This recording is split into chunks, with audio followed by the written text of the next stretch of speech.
たいなまとう色のフォありシリシリわおたりとぬおえれつわのれおれおえたまがろなわみおとぬおりおりさがのフィレムたま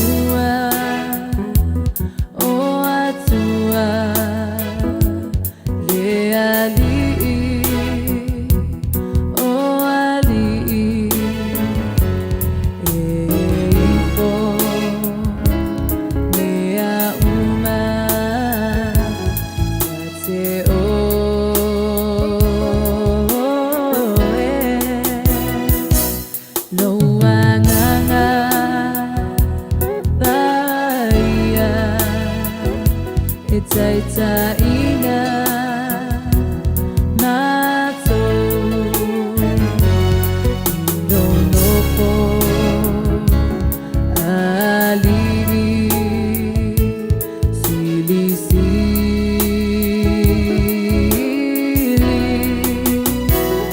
o tay tonu o ele tua no leo leo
isara e lufa pea o ele se atua o tele o lo tomo mo ai fai ma se fua fua no ia fa sa mai o e mai le sangi ula ula e mana fo le ana ia fo i mai luma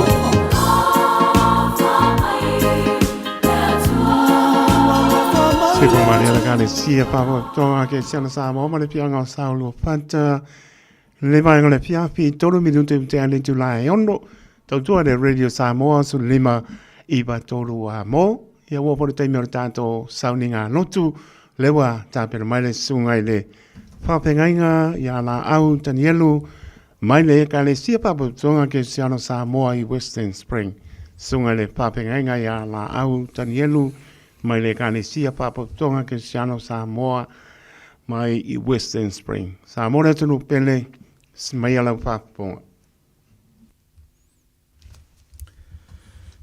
Ile swafa manu malo o Yesu Kiriso o le au le kale sia o lo tatu o lii o lo tatu whaola o te o folofama pataro whaatu ile pa ia male mamalu o lo tatu watu nuu le neia fiafi.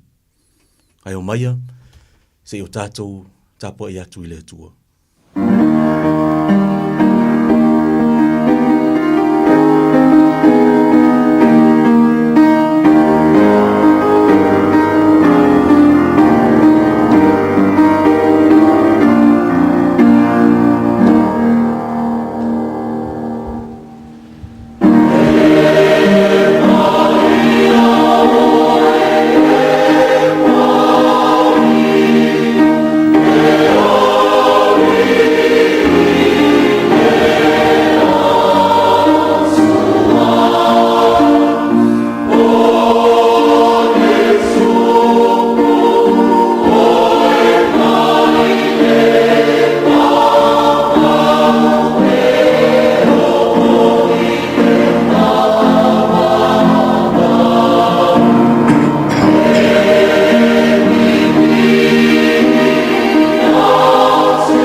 Wa fo'i o le atali'i o le tangata, na le sau o ia, ina ia au auna tangata ia te ia.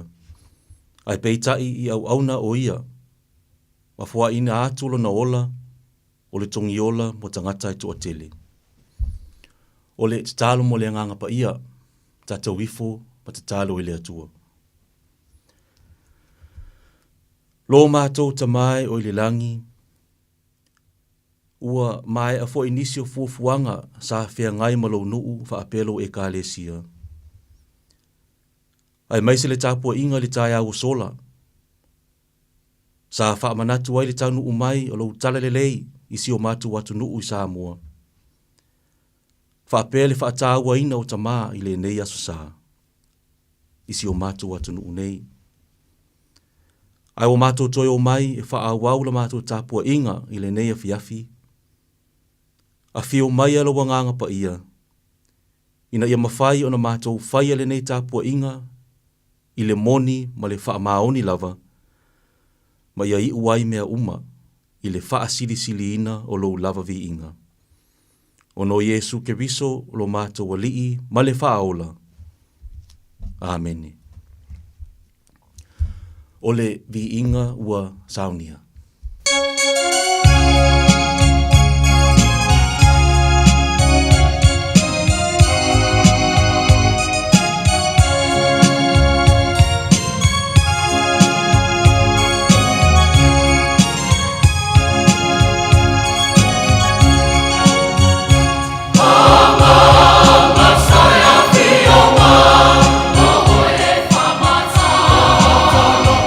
Ina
O le whaitauina o awhionga pa ia alo tātou atua. Tusi whaitau mo le nei fiafi, e maua lea ma le whenga inga fōu, o le evangelia a Mareko, a lona matau pu se fulu. O te whaitauina le whaipue tolu se fulu ma le lima, se i whaangata mai i le whaipue wha se fulu ma le lima. Mareko matau pu se fulu, o te whaitauina le whaiupu e tolu se fulu ma le lima, se ia whaangata mai i le whaipue wha se fulu ma le lima. Whaafafonga maia i le whetalai mai o le atua e ala i ana whionga pa ia. Wo mai ia te ia o Iakopo ma Ioane, o atalii o sepetaio o whapea mai, le a oa oe, ua mamanao ina ia e whaia mo i maa ua, le mea a maa ole atu ai. Ona whetalai atu lea o ia te ila ua, se a le mea lua te mananao iai o te whaia maa o lua. Ona la whai mai lea ia te ia, ia e tuu mai ia te i maa ua, ma te no nofo o le tasi i lo i tū tamatau, ma le tasi i lo i tū tawanga vale i lo mamalu. A ua whetalai atu Yesu ia te ila ua. Lua te lei loa le mea, lua te ole mai aina. E mawhai ea e ou lua, o na inu i le ipu o te inu ai. Ma ia papatiso ina i le papatisonga. E papatiso ina aia. Ona la whai mai lea ia te ia mate mawhaia. Ona whetalai atu leo Yesu ia te ila ua. Lua te inu lava i le ipu o te inu ai. A toa ma le papatisonga, e papatiso ina ai au, e papatiso ina ai o lua. A o le nofo i lo i tū tamatau, ma lo i tū tawanga vale. E le o ia te au lea o na vatu. E tau lava, o e usau nia, mo i la tau lea mea. O whaalongo ai le to a se fulu. O na ti ngā ai lea o la tau loto i a Iakopo ma Ioane. A o wala awatu Yesu ia te ila tau. O na whaapea atu lea o ia te ila tau. O tau i loa o ali o nu ese, o ali i tai i la tau. O e ua sili foi o i la tau. Ua pule ia te ila tau. Ai le whaapea o tau. A o se fia sili ia te o tau. Ia whai o ia ma a o tau au auna. O se fia mua foi ia te o tau. Ia whai o ia ma tau tua a o tau uma. A wā foi o le atalii o le tangata. Na le sau o ia ina ia au auna tangata ia te ia. Ai peitai i au auna o ia. Mo foa ina atu lona ola o le tongi ola. Mo tangata e to atele. Ia whaamanuia mai le tua e ala i le whaitawina o lana whionga pa ia. Ma ia tū mau atu pēr ia te ia o lona lava vi inga. Nei ma su uma se ia o i le whaavavau lava. Amene. O le vi inga ua saunia.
O le la unga i le suafa mamalu, o le atua le tamā, le alo, ma le anganga pa ia.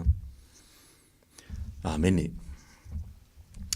Ua o whao ngā ina le whaipu e whāse fulu ma le 5, mai le evangelia ma reko, ma tā upu se fulu. E whai mamatua, o te toi whaitauina. O wā fo i o le atalii o le tangata, na le sau o ia ina ia au auna tangata ia te ia. Ai peitai i au auna o ia, ma fo i ina atu lona ola, o le tongi ola mo tangata e to o tele. O le manatu au tu e whaapea, e le o le au auna ina, a o le au auna atu. E le o le au auna ina, a o le au auna atu. Not to be served, but to serve. O le tusi sa whaitau wina, o loo wha mau wina e maa reko, o le mana nao o Ioane ma Iakopo, o so o ia o Yesu, ini tō whinga maurulunga. Ai tali Yesu, na o le tangata e i loa o na au auna mo isi, e whaa maualunga ina. Sa la talo sanga atu ia Yesu ili whaipoi tolu sifuru malifitu. Ia e tu mai ia te ima ua, ma te no nofo o le tasi ilo i tu tamatau, ma le tasi ilo i tu tawanga vale ilo mamanu. Sa la tu whaapea o le a whaatu wina i Yesu, se maa lo i le lalolangi. E wha aola ai Israelu, mai le pule sa wā o Roma. Ua mana na o Ioane ma Iakopo, ini tō whinga mamalu i lea whainga maa lo. A o le maa lo o le atua, e le se maa lo o le lalolangi nei. E le wha avai i malumalu, ma maota, ma no fua vai loloa, ai wha avai to tonu o loto ma nganga po tangata. Sa o Yesu yana soo i winga, i le tūlanga o le taitai, ma le sili ese o le mālo o le atua. Ia tātou nei wha maulunga i le mālosi ma so tātou i loa, ai ngalo ai le fina ngalo o le atua. O ai o iai tofi maulunga, o wane i manatu maa le tangata i lona tofi, ma lona wala awina. O isi e leo whaatinu mani wha maoni.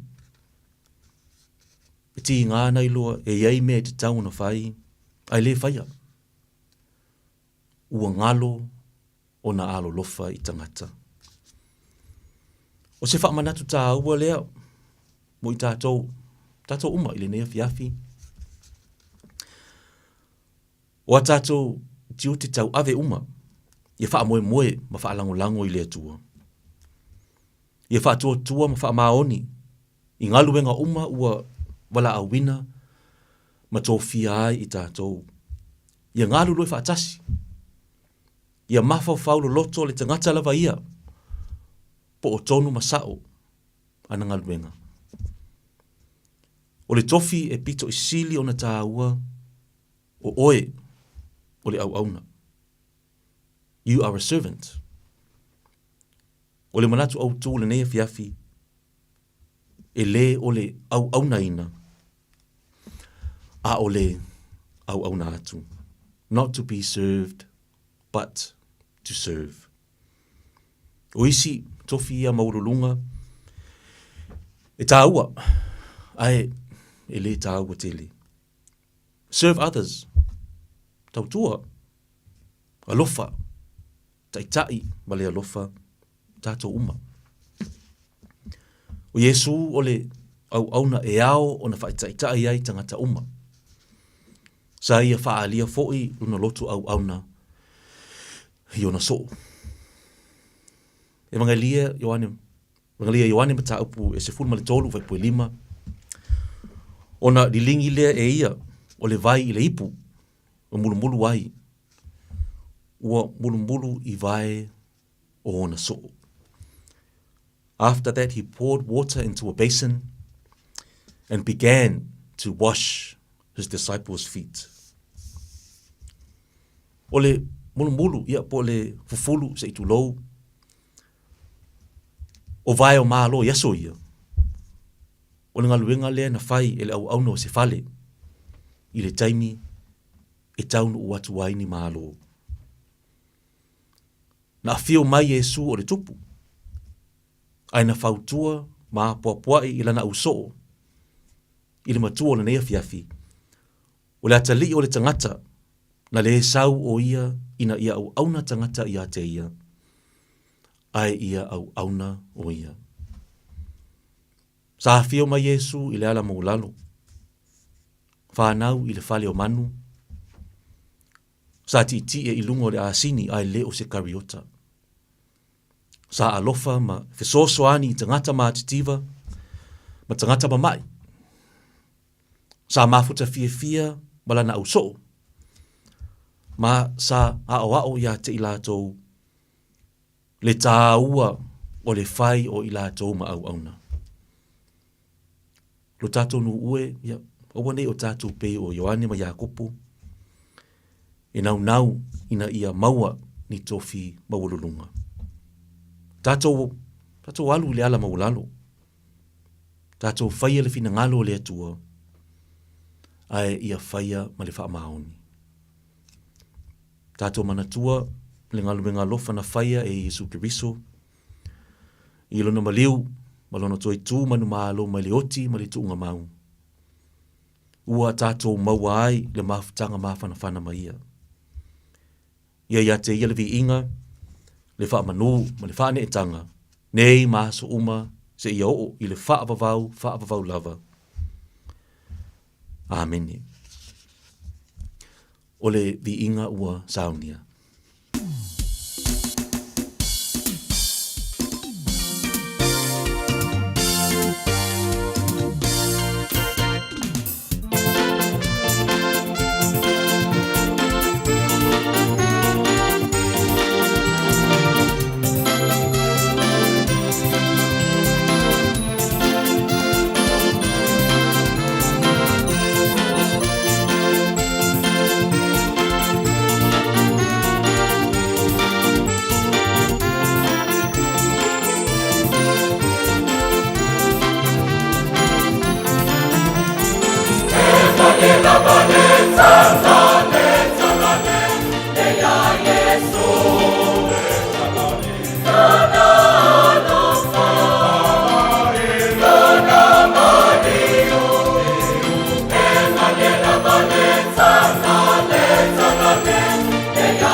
O a tātou tālusanga, o le tālu o le whaafetai, o le whaato e senga, ma moli nisi o tātou manao i le atua, tātou wifo ma ta tālu i le atua.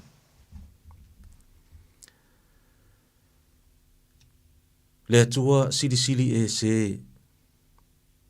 e pa ia ma mamalu la ufio. O wa o oio le tupu o tupu, ma le alii o alii. E whaaia e atu mea uma i la ufio, o wa o lau pule e a o lava lea. E te au mai mo i mātou le ola ma le mālosi. Ma e sao nia fo i au wala, e wha au wailo mātou ola manuia.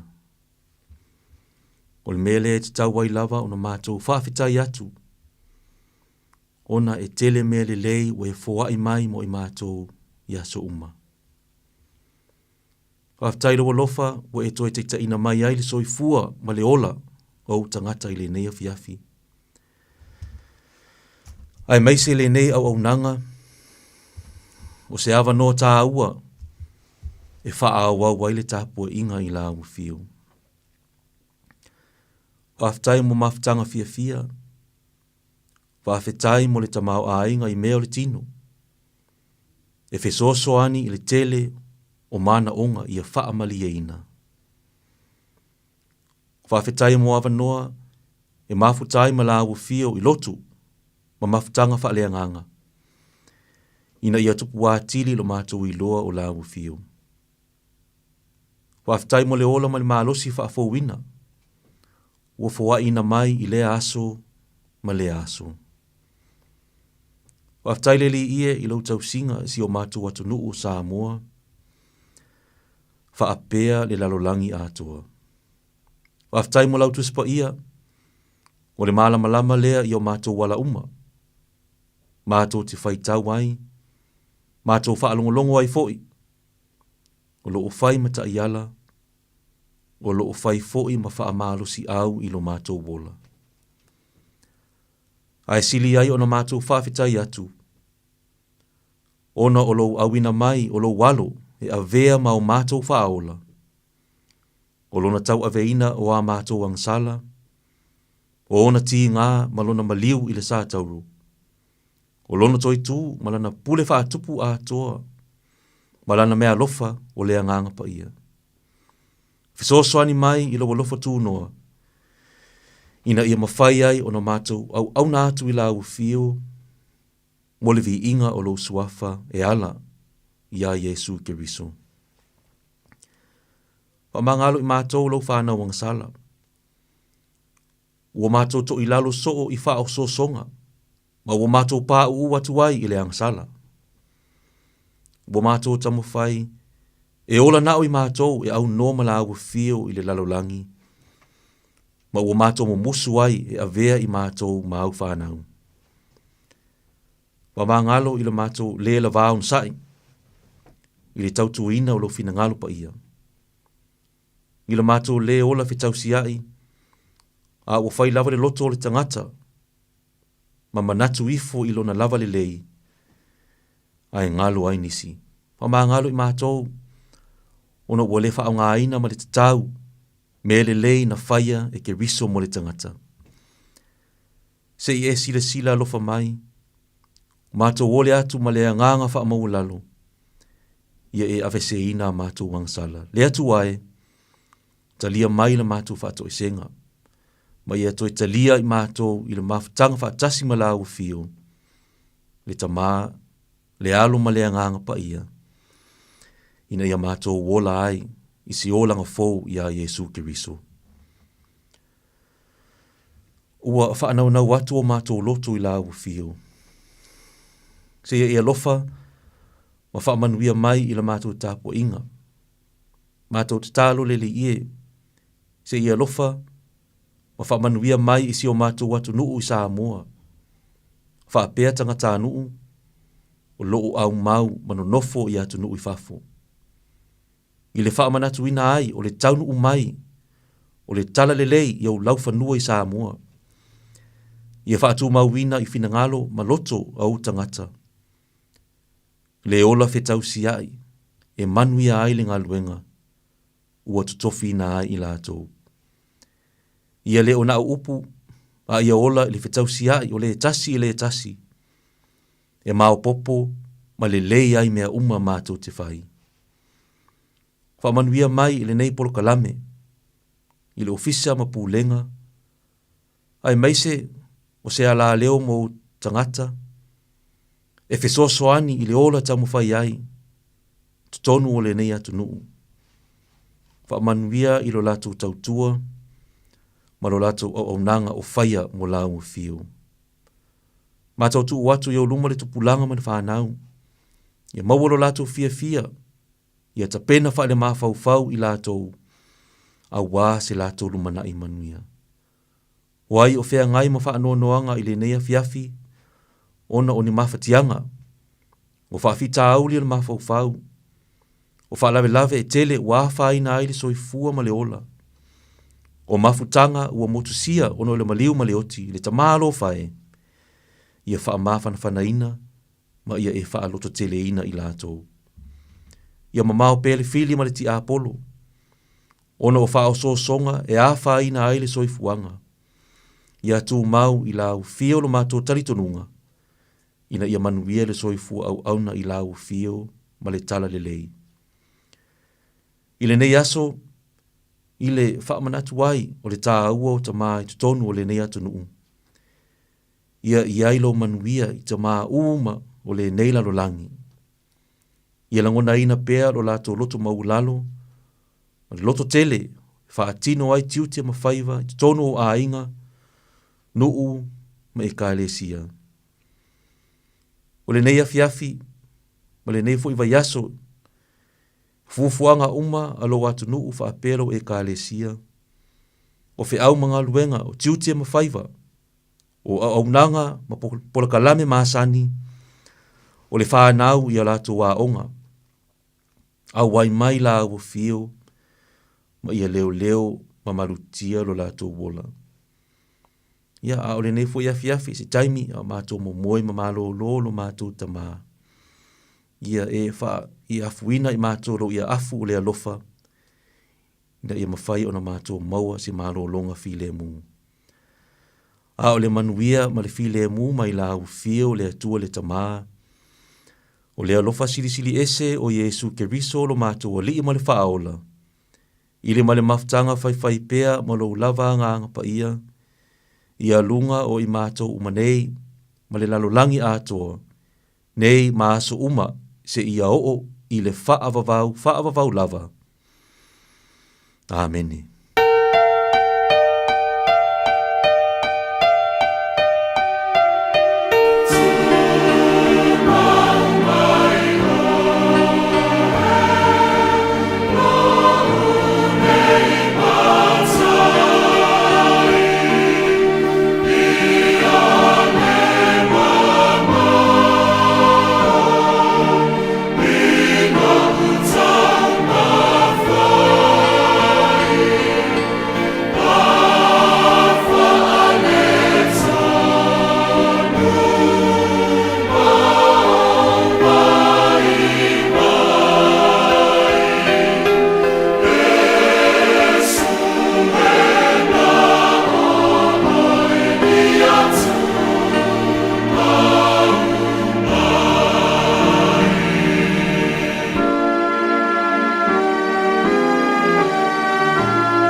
Se po mani le ang pa au Chris mai ma lua stasio vi inga tu mau mai oe lo ne matai.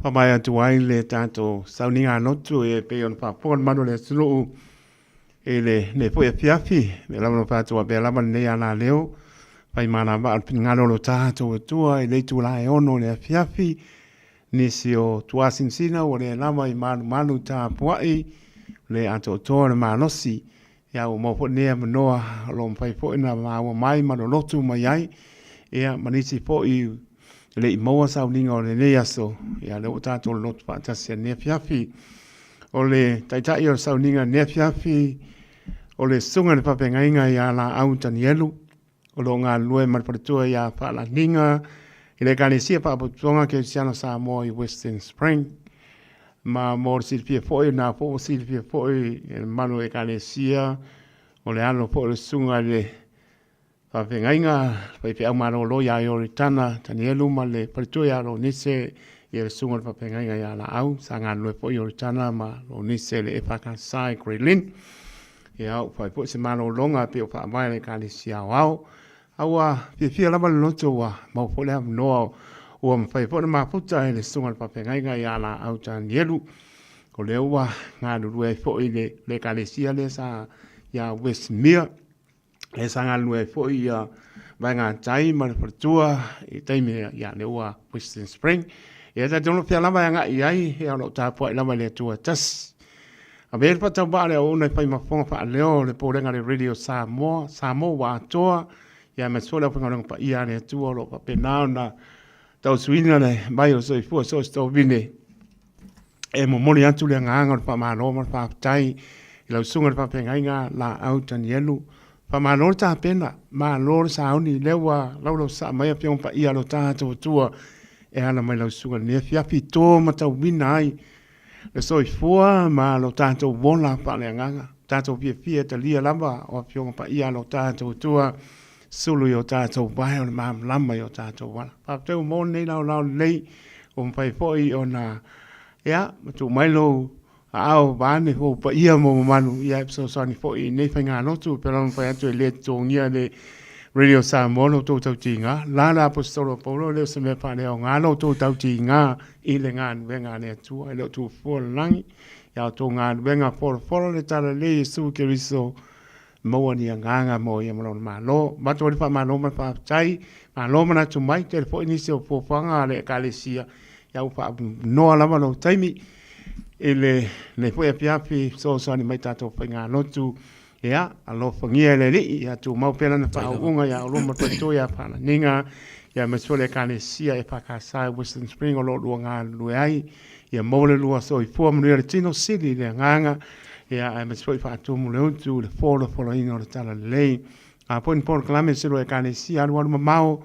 sanga ya ai o tai to i fo manu ya manu ya fo ya por clame se lo kalesia sa uni fo le li se lao le ona tātou toi whēno e whoia pa tai mo nefia fi mo te ina o tātou sauninga anotu i lungo le ala leo le radio Samoa fo i mauta malawa nefia fi a wene ia pēse a tua le ala le atua so i fua pui lo so i fua a au taunu i mauta malawa whēlo ai fo i male pare tua ma nufo ano ia maise si lua a kāne si o tāpo i fo i o whaiba nefia fi ya alofa te le atu ema mo le te lo fa ngale radio Samoa te lo kane sia mo ia fo ia nga wenga le yaso mo fo ngale yaso mo ta to dia le lofa maranga le lo ta to tua ya batu ila nei la lei ya na minute po 10 minute ia fa na yo lofa ya wa fo na yo ta to ai nga ta pa inga se lo kane sia maranga fa lo la ya te tau tala lava male whae tete. Ia longona lava ia le wha atau waa male le ato toa ino male tua. Ia me se foi mole awa noa wa tu ina mai. Ia e ave ile nei awa noa o te wha leo ina. Ia lea nganga wha whai i lau sunga. Teito, taloto, ia vai ane la suafa. Tu sai male awa noa ta aua wa tu ina mai. Ia vai tu ai foi sina fa so le tatu watu nuu ye wa fa fonga ma sisi le mai foi i lo tatu o nanga nei le radio Samoa ye o se ava no ta lava iui lava i le wawanoa i le au maua, ia e tapina ina masau ni e le tu awanoa. Nia lava. Ia, whaasoa atu ai fo'i i le tuspa ia me se fo'i ia le tu whaaleanganga. E pe ona whaalongolongo ai fo'i ma. Ia siu tatu atu nuu le nea fiafi. Ia o le anganga whaftai, ia mo le talo, talo le atua, i lau sunga taito, ia whamanu ia tele le atua, tiuti ma whaiva, o ngā luenga lo whenga iai, ia me se fo'i ia le whaletua, alo ma whanau, i o lato fo'i tiuti lo whenga iai, e le ngata i leo fo'i o le, o au nanga i le ngata i tutonu le Radio Samoa, ia au ngā luenga fo'i lo whenga iai tutonu le Ekalesia. Tai lava. Ia whamanu ia fo'i ia le, tio tatu atu nuu Samoa, o e o loo whaafonga mai, o e foi o loo sila mai, i le tatou au nanga o le Radio Samoa, ia whaamanuia tele le atua, o e lava loo whaafonga mai, o e foi o loo whaalongolongo mai, ia whaamanuia lava le atua, ia tō uma lava i tiuti ma whaiva, o ngā luenga loo whenga iai, ia ai, o te whaamalulu watu, asu watu vai malu i puenga, i le tatou au nanga nei o le Radio Samoa, ia o lasi whaale tonu, ia, o ia le le asi tanoa. ato o le tainga o le sauninga lotu le nea fiafi ia o te whaamalulu watu lava a le tatalo ia whaamanuia tele le atua lau sunga taito e mai se fo ia le polokalame nei Ai le lava. ngata i lea o le tatu atu nuu Samoa o e lo whaafonga mai i tamama tina mātutua mai se fo i au lotu taitasi o alo ma whanau e ka le sia uma ia whaamanuia tele le tua, manuia foi fufuanga o te toli nei vai aso i le alofa ma le anga leo le tua soifua. Ma lo whaatai, sau noa i lau sunga le pengainga, la au, pa pona maro le atunu, pia lavo ta pelo e po ima, ta mabuta i lungo pe amungano le ea, ia mese wa me lau sunga, tai tai le tanto, sau ni ngano tu nea fiafi, mori atu lo whaanga na i o mātua, sunga le, pai pia umano lo ia, i o tana ma, so tu atina ia, o nisi, nuia po ia la mano longa, ia mese lo whaanga ina pe le atua, ia manuia po ile lua ngā nuenga ma le whalitua ia ninga, ia la po se lau le li toi sau nia le vi, ia la tātou e wheno e mara nganga whanau, le whaatai mo whaamnianga, manuia le po ia tui lungo ala nia fiafi, ia ai whaasoi po ia, manuia lama le vai asa o mua la sunga le pengainga, ia me spolo whalitua ma le no whaalo, ia le atua si o to e kālesia, whaamnia le li, whaasoi po ia la sunga le pengainga, Tai, te lewa mo lewa noa. tai, soifua.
si me ti si ma klai stente fa lo la la nga wenga taimi to la mai ba mra bidu tu te ani tu na fitu tau tu ani radio Samoa sun lima eva to ro mo ya la so mo se tema ma si no na eva le lo lo fa ne tanto tu am tu mai ai yam sang mi ai pe lo ta tu ya mai se lo awo se pe ma lo ta tu no la ke siano fa tu pa mna tu ino tala le yo tau sanga na o Samoa ya lo tu fa ma na tu ina ne so le tala le Yesu Kiriso ya fa ola ina ai tato tu mawai tato mawana tawo ne yaso ya mese o lau penga tau langa ya mo tala le le ngata lea taua le tino ma toto Kiriso fa ma na tu ina na momo lunga sa taulo iona ti nga fa la ba au lunga sa taulo le sa ili ya tato na le no le sa taua te le ne yaso ya mese o le wha manatu ina mwha amnio le aso ta maa le larolangi ta maa mātutua, ta maa whiororo, ta maa laiti ia, whaia o le ta maa ia, wha amni atu le radio Samoa ta maa lama o le larolangi o tano mauna ne tano le atu Pasifika Samoa le rua ia, mespo o ta maa ngā benga tono tō bine ia, wha amni atu le aso ta maa tari tono top sie tātou o le ngatai tau mawha whane tino ya o sili pe tau mafa pale nganga pe on tato ya ne yaso ya matufi tau fao tau mafa pale nganga e maulunga albi inga le tua pe ona tau langa pe ya la finga venga pa ia le tua e au ni ngalo le tangata so i fu le lofa le tua e ngalo lo le tangata te fiu e kam pa examani pe ke alu ke le fiar mi o moni ale na wangalo ia te oe le alofa le atua i asa uma taimie pape nān tau nganga i fo lao le whamoe moe e te tangi atua i le atua e alofa ma a apa mai ona au alofa o rono winga e le ngalo ia te oe maa umu e tātou uma le alofa e ala ia Yesu Kiriso oka o e tangata o manatu mai e leli au ina mailo na alo pele to tasi ti ngai lunga le sa tauru ia ono o ma mai tātou umana le doa le angsara. Tari tonu, tā ua tele ne yaso whamanatu ino le tāna lei, ia ai waise whamanatunga pa ia, ia ma le aso ta ma, ia manuia le aso ta ma, o ne yaso le lofa maranga leo tai, ia nau tāna atu tātou leina, nā tātou wolo i whamanianga pe a whai, fia whamania le aso ta ma, po sotua a, ia na wa tala tātou leina tolu fitu tasi lima i watoro numera tani tu lai balu tātou porklame manu le upumoni pasta titi salpea marpatua ia tani tu naiva toi whaolola leulua i alofa tari tono en tau runga i poina stau tua nei po ai manuia lama le pasonga le malo le tātou tunu niso e kāne sia o lo whaawa wina pea e ma fia le aso ta ma o le fia o le fale i anga lengi mea alofa ngai kama ia wa whaawaua ia ma alofa tai na utana le tātou leina tolu pitu tasi lima i watoro numera ia te wala au mei ei pia wape fia whaamanuia le aso o si utu anta ma ea po si o ainga ta ma ea na ua amanoa le tātou leina tani tu lai malu le tātou porklame ia ai whaapatai tina oma ia masfoi tina matonga kane sia pai tua ia la ia ma le mawatanga tina ulenga ia masfoi o a onga saan po ulenga sa vatasi ia ma le wha ulaina ia o wha solo ta maha umma le po ulenga ia o lama le au whingaan venga ia maisio na i o tātou tau a inga sa maputa ni aso o lesi me silio na taua ia se uma koe whale tala ne ua mai lau maanga ia ma lo se puta lapa a ka lo va ko lo fionga ele mo ko ka ulang kai ko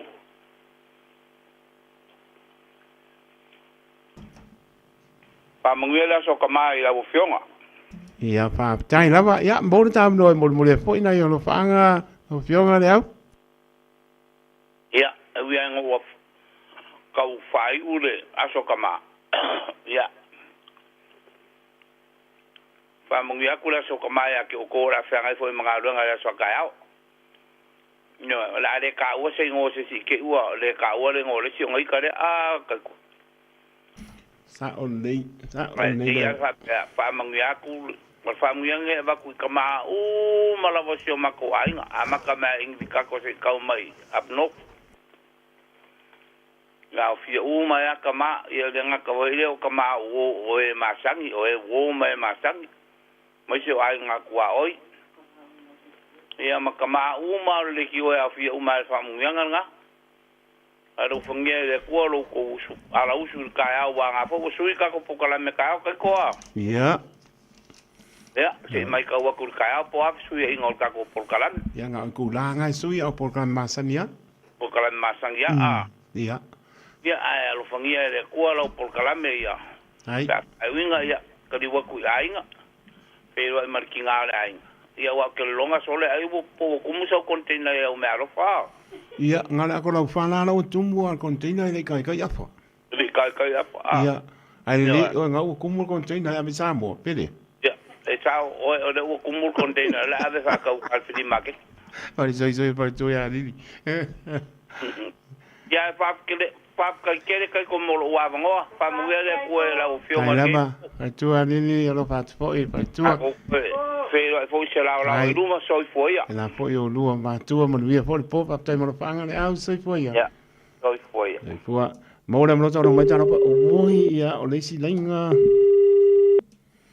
man via le aso ta e un pa mo ia le aso tino na no tanto lenga ya pa pe mo mia pa tano pa tu ia ha pe le sa ma no la pa tai malai ba enga na olo pa tai kisa sol fai pa te tele mo lo fanga pa mdiang la so tama kisa sol fai lai tu la la papa sera la salo mo inga ia pa tai mo alo fanga pe nisio so vale ia pa tai io ke le ama lo mo le so tama le lo po pa solo ia ai alo fa te atu pa tai pe nisio so vale ia manisio mano le atu no io lo pa la pa tai amosa mai melpone mo via so tama tai amosa ya lo fatu Emmy Roberts ya ma lo la ya se me alo pa kama ve pele ya ma lo la io para la ma tu langa spulkala ola ko ma nga ya ngwa pila o pepe das me alo pa tama ya io o le smile la ma la ma o la yana yo asa justa io manuia le aso zamba kalo pa na ya la lo sami ya ma na ya pa tai io pes singa vi ngalo tato tu ma tango fie e se tango moa ia ka de fa ya ku nga o ke fa me alo pa le ya to ma e se tango moa fa tu ki sa sol fai e ma spoi na ya ta ele to le pa ya li pele ma Australia pa tai sila na maria chama pa te a wong ya maria la so tama alo pa te tu apena po ia pomesa tu le pupu ia ma lo la pa tai me po la so tama pa tai le pe pili ane ia pa tai keren ia ma lo fa le ko po i mai i o tara ia ma lo le vai mau le to po i mai le lo fo le ni lo fa po i ia la so tama po nga pa le o tama pa tu ia lenga pa tai ma tu mai man via po le ya fiafi po nga pa ma lenga le o tama pa tai man via po le vai aso le ngata lea o sa lo sami e oe i le li pes senga ia nai tala tato lina e oe kia kako por klame a foi fa misir por klame a si singa i mauta ngā se ngasi se watu le asa ia nau tu atu le ap noa wai e le koe mo foni aso e fa umare aso nai ta ma e a ta so i fua fo i le nata usanga fa koe mua mare aso ta ma halo sina anti pa tai nai manuia mai ia ina i Merapat ia no pa te atu alo sina anti paptai e la sunga sua e mos a virpiti mal patua ia Maria mal no falo paptai mo fa solo lo patu atu ia Maria mal no falo paptai Maria so tama sua e mos si virpiti lo pa te atu la pepili ia ne mal patua ia lo pa te atu ia mora mo solo macha ia na am no tato laina malanga fa no tale tu na balu tato se tu le tato por klame manu ma lolo fumoni pasta titi sa le pe ma tu ya tani ya nga so tu le nga so tu le ta to proclame tani tu la iva to e fa lola le ulua ia lofa ia ta tonu tau lunga i lea ma le tato proclame ne po ipo ia ma le nganga fa lono ana no leina nisi ki o koe wala umai ia o umaka koro whaanga.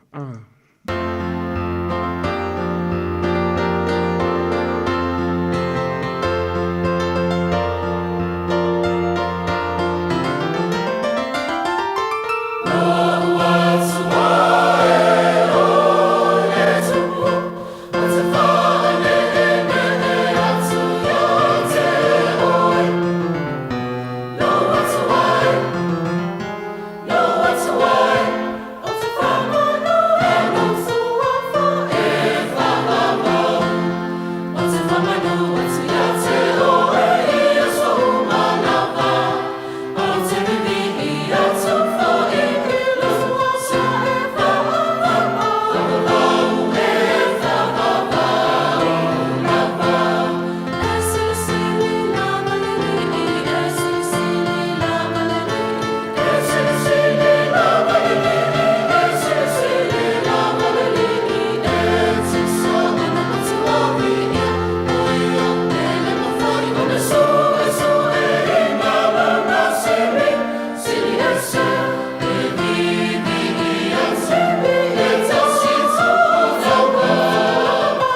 Ole te mele tole mai lea ua to espurono milute o na tāno ni tulai malu.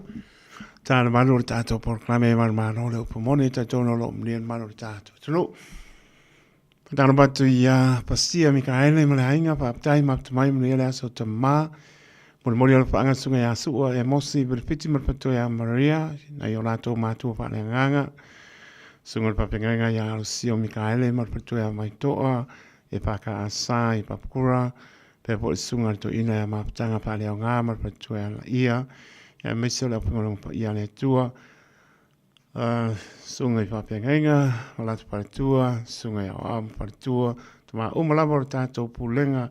Ya Maria so tama maya sunga ya sua e mosi belpiti marpatu ya Maria ia po so tama sua ke le me alofa kisa so fai pa tai malo lava le va mai pena po ya e o tu ile funga ya sa rio to mo to sa ta ya o mo ma ko sa o mo na so tama o mo tala lei pa mantunga pa ia e o tu funga no fa to mo to na lava ma pa o to ya le pe ro ma lo ma to ya te ro nei le o ma to la sia le ma sino nei va mi ai pe lo ta to tu lo fa tu mo to America ma tu no ma pa tai ya sera la sala ma inga ya moni lava vi ele ri me o ma ta to faia moron vi inga to e batu wa le 5 minute le mo le aso te mana ko pa wa ya o lo fa anga muli ai le pe ta to proclame i le tu lai banu ya lo fa tela tu amotama o malama o Samoa pe lava maputa mai ai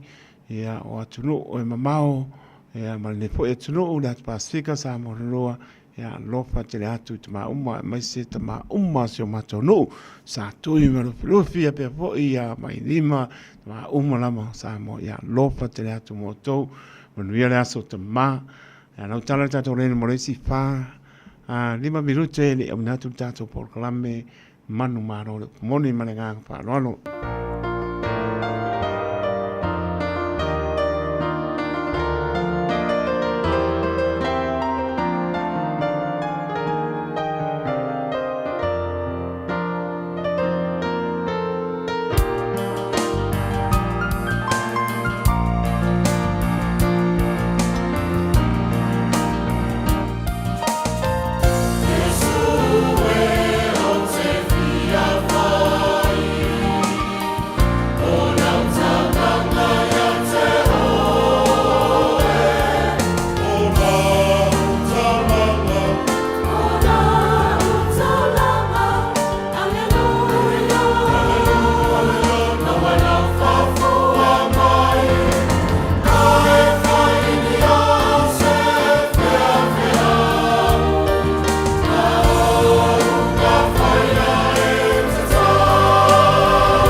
Sio malia le kani si papa tonga ke siana Samoa mai pakoranga ina ua tulai mari tanto tai mispulu minute ona tane ona tulai manu tane manu manu le pomoni ya lo potena tu mota ma malama pe lama ma puta mai ai ya toro nei o tunu mau le at pasifika Samoa lua lo fa tu tai tum familia tu le aso o tama malama ya to no lo yaile anga leo le li tele familia nga tato moa ya ele tato a familia le anga le mai o naitina ya mes fo i o tau singa o to ma ya a mes si esele lo fo le li so i fo la le moa tama ya tato o no tofi o tofi ai tato familia le li le aso tama o pone aso e le matango fio le tua lo fa tele atu mo tama o malama ya mesio mato no sa tui me lovi sa moa pa ponga mai tama mo ni ta so no mo ni pa mo mai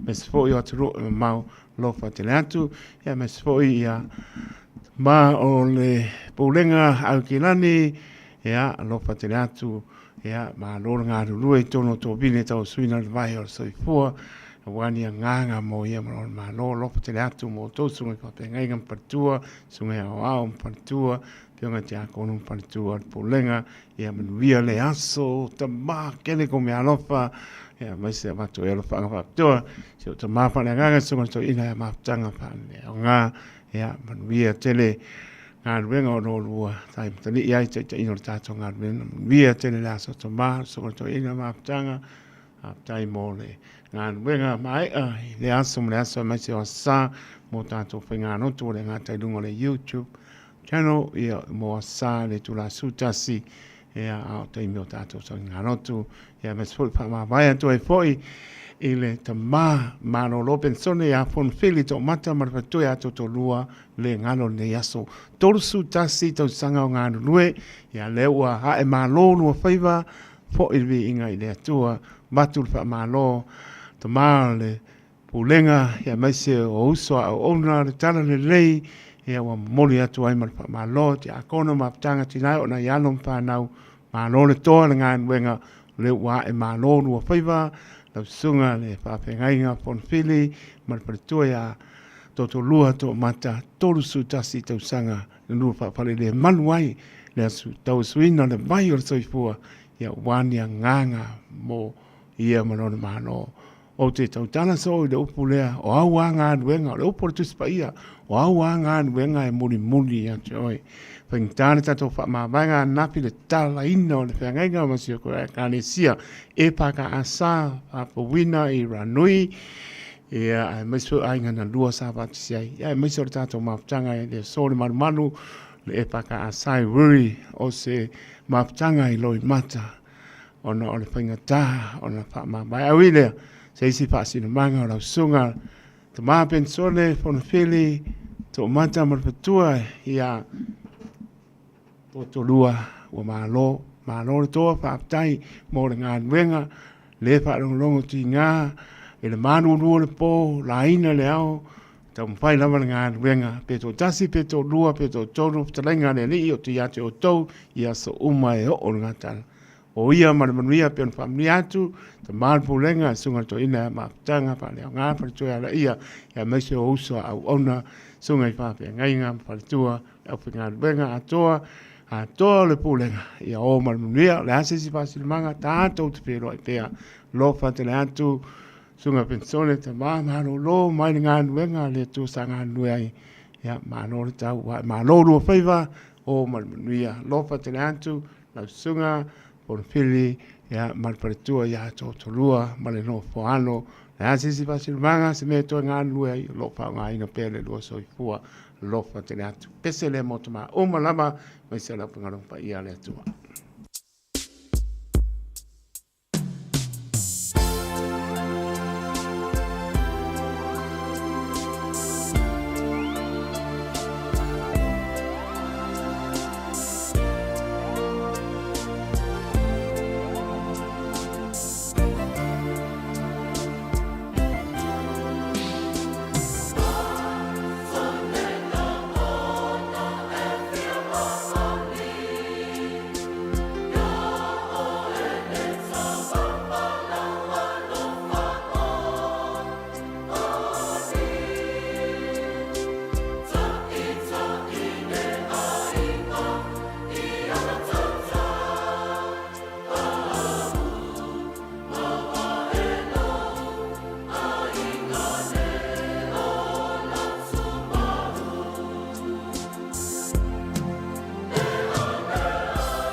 te wale tura mai tasi minu te le ua.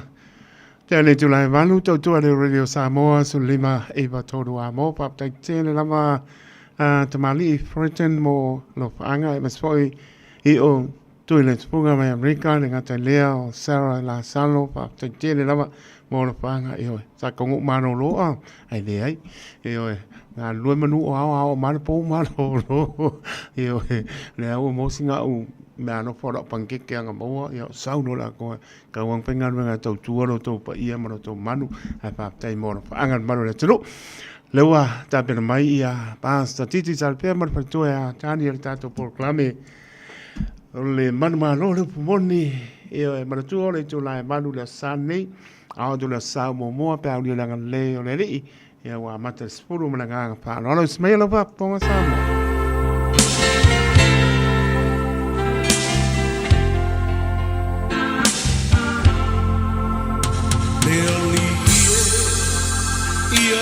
Chala la falo ia machala fai toto olo umoto sauni etalia le pai mai ola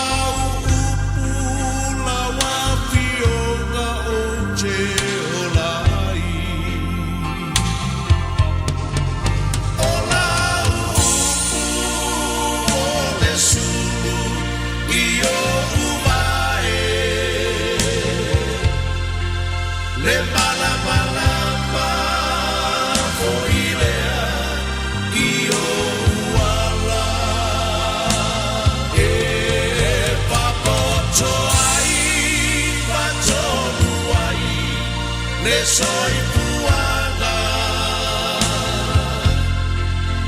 ola upu e paia e ai le mana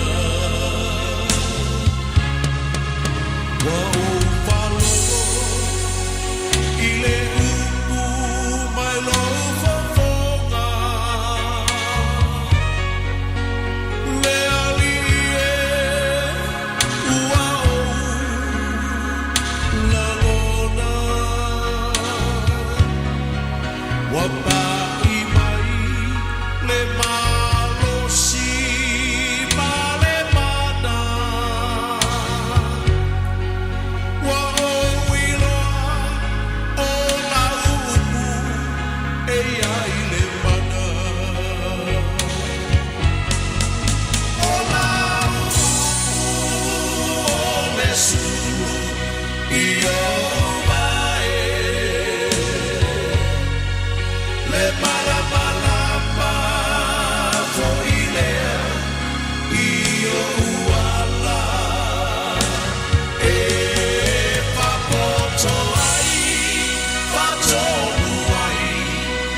soy puanga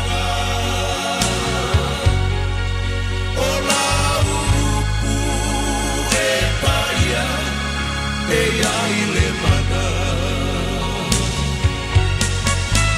ola upu le sulu io vai.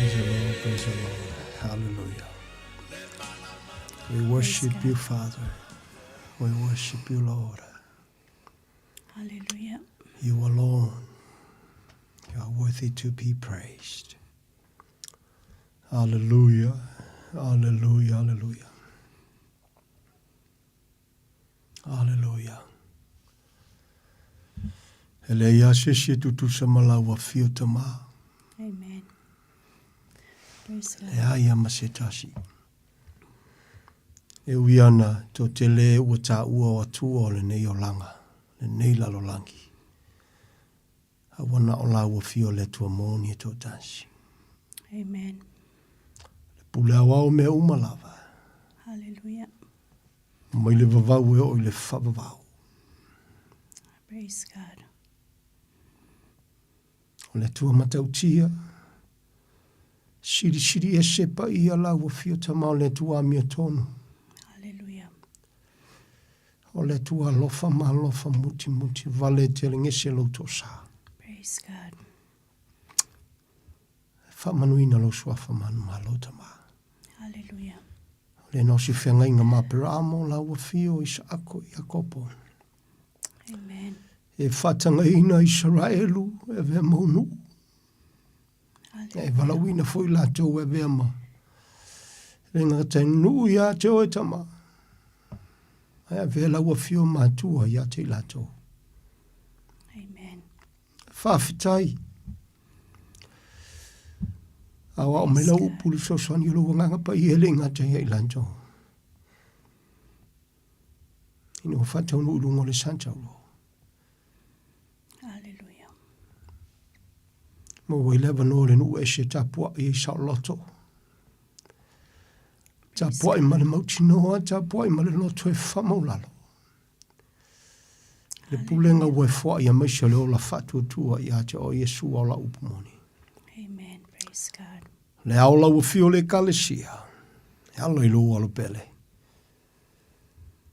Hallelujah. Tumau ia jo ala viinga. Tumau alo fela matina so la vina whaiwina. Whawhitai e le foi fua so se Samoa. Whafonga ne fiafi ma te tala luna loto i anjo. O e siri o wala siri e se lo walofa tu noa. Hallelujah. Lo fina ngalo ia whatau nu ue leo le loto le tangata.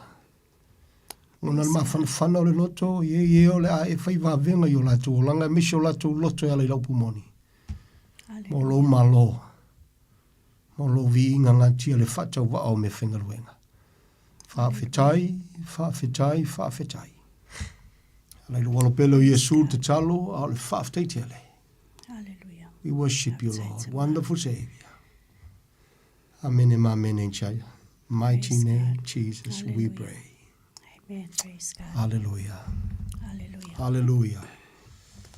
Hallelujah. Praise God. Ia vi ele alofa malanga le o le atua, ele nei fo itu la le fiafi. Ia whapena ona tuatu le au whata alofa po kalame man malo le upumoni. Isi o tatu atu no pele o Samoa. Vi ele li whata alofa atu ai, iso se Samoa lava, lo whapena ona maua mai le nei po kalame.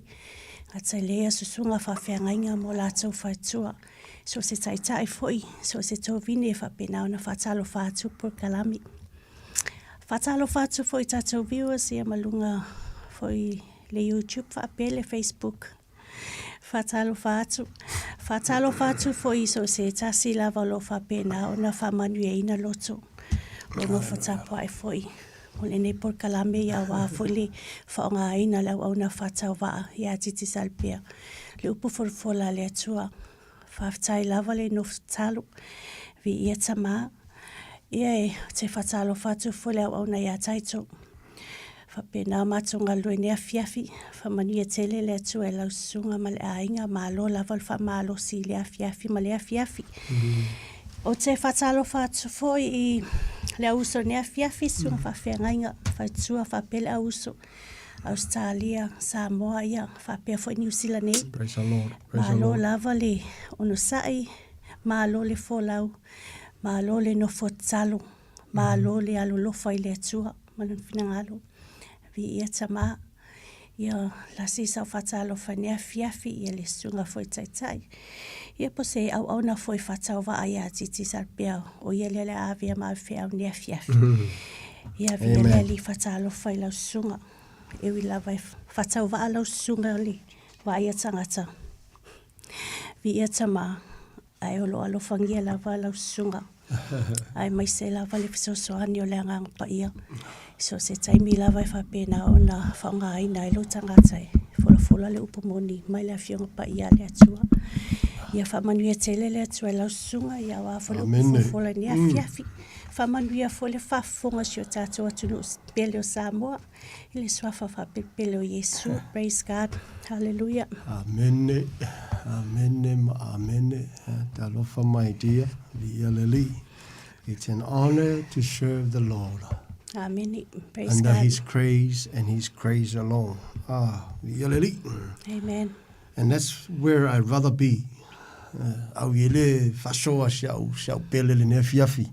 Fatau Ia, I le sila mal manatu o nisi po to telefoi o nisi. But that's I'd rather be. Ameni. O le whakawā le kanga kamale, ale, sawa wali ma whai me whatasi matama. Ana le tua ala le maliwo lo nalo pele. That's where we rather be. Vi are ri tatonu le no tanto. And for those who are whai se feeling a poto, se feeling a tonu, Ia se feeling a fu I le mika valesisi. Asi tia I lunga le na mo ia lofa mai. Ia, ole na. So I fumanuia le lofo le tua. Ia, lau whaafonga ma lau sila mai. Samoa lo watunu pele. Ia. Ewi e le o sea soku si al kuspa ia. Ia, ai. Mana ia le upatuspa ia e whengo fie ma. E ma lama msosoani o tanto loto vaunga chama. Tanto mawhauwhaunga whainga ka ingisio ka ingi. Ia. Ia, ia le li. Pamanu ia tu la so sa tama. Ile ne ia so. Praise God. Ia le li. Yeah. Praise the Lord. E ui ana na whelangulangu wa ika mai luma o le tua wai linga tia le na mea. Tata uma I ko kongo o whale kapua I o whea lava. Ia ai tauna whamanatu ai le tangata ua ta ua le tama. E ele tama e se le whamaoni o lo na lofa. Amen. E ile o lo na e ta ua o le tama. O le au whatu e tua. Ia po le tama pa ia po le tama. Ia. Tama i le langi o le na mo ia lofa mai. Praise the Lord. Ia. Tātou whawheta ia lo na lofa. Ia whamanu I atu. Ia le ri. Pere e sau mea lofanga mōringi aso. Ia whae o e ola whawhiawhia I le tua siri le nā. Amen. Praise God. Tatonu foi o e nau tele mei o mea lofa iaso wapengi. E whoringa mai e sen mele kua Iesu. Wai so stangata o a fio tu mau Iesu leo langa. You know, material things too low, they are nothing. Amen. Compare ile grace o le tua. Amen. Praise Ya, God. mo se mea, ye. Mo foi se kaukalinga kasi au o vole mo vole pea ia fa Afrika I leri. Lo sila fongo le tua, fa manuia le tua tu pautina. Se ki foi ma se kapenganga o lingi ya so mole Ya, ia leri. Anga leile tua, le upotusi, ai feinu. Le lava se me fai a mawalunga se vinga o le tua vi ia itama oka se manga. Ia mkoi fasanga lai whaika manga vi ia le tua. Ai a whai e whau e ka kule vi inga o le tua. Wa le vang kaunga ngakape. Le vang kua fustop. Vi ia leri ang leile tua. Tolu fitu tasi lima iwa tolu numera whaina e walau maiai. Na whatapena fo ia le sunga I la wa o ia taito. Ia o mantou. Wawa tolu tua I a fiafi o loo wa. O wha tau nu tato por kalame ia faso so merka ko lenga pe ai ni se mana mia ye se feso swani pe te mana mia se feso swani fa tau le fiong pe ia le tu yo na wa onga ya me se lava le tulanga o le se fam talanga tu spo ia o sa onga te tau pe ona fa wa wina ma fa malo si ai tangata ola au na ile tua au tato mo pele ola malo si ilalo o le alofa tunoa ia po se awa onga foi ua mo le te tau e tu sai ma le upo le tua e maise o le mawalunga o le maliu o Iesu Keriso tolu fitu tasilima iwa tolu numero a e ma fai o ne fa so tai ma ia fai e saungi foi lau pengi ma lau pepa au e siri ni sauni ma te tala lo loto au e fa fofonga I le upo le tua fa ngai nei le ola fa tawa ia I believe e siri atu foi le na ana o te tala tatu le nga e fa fitai le tua fa fitai lo na lofa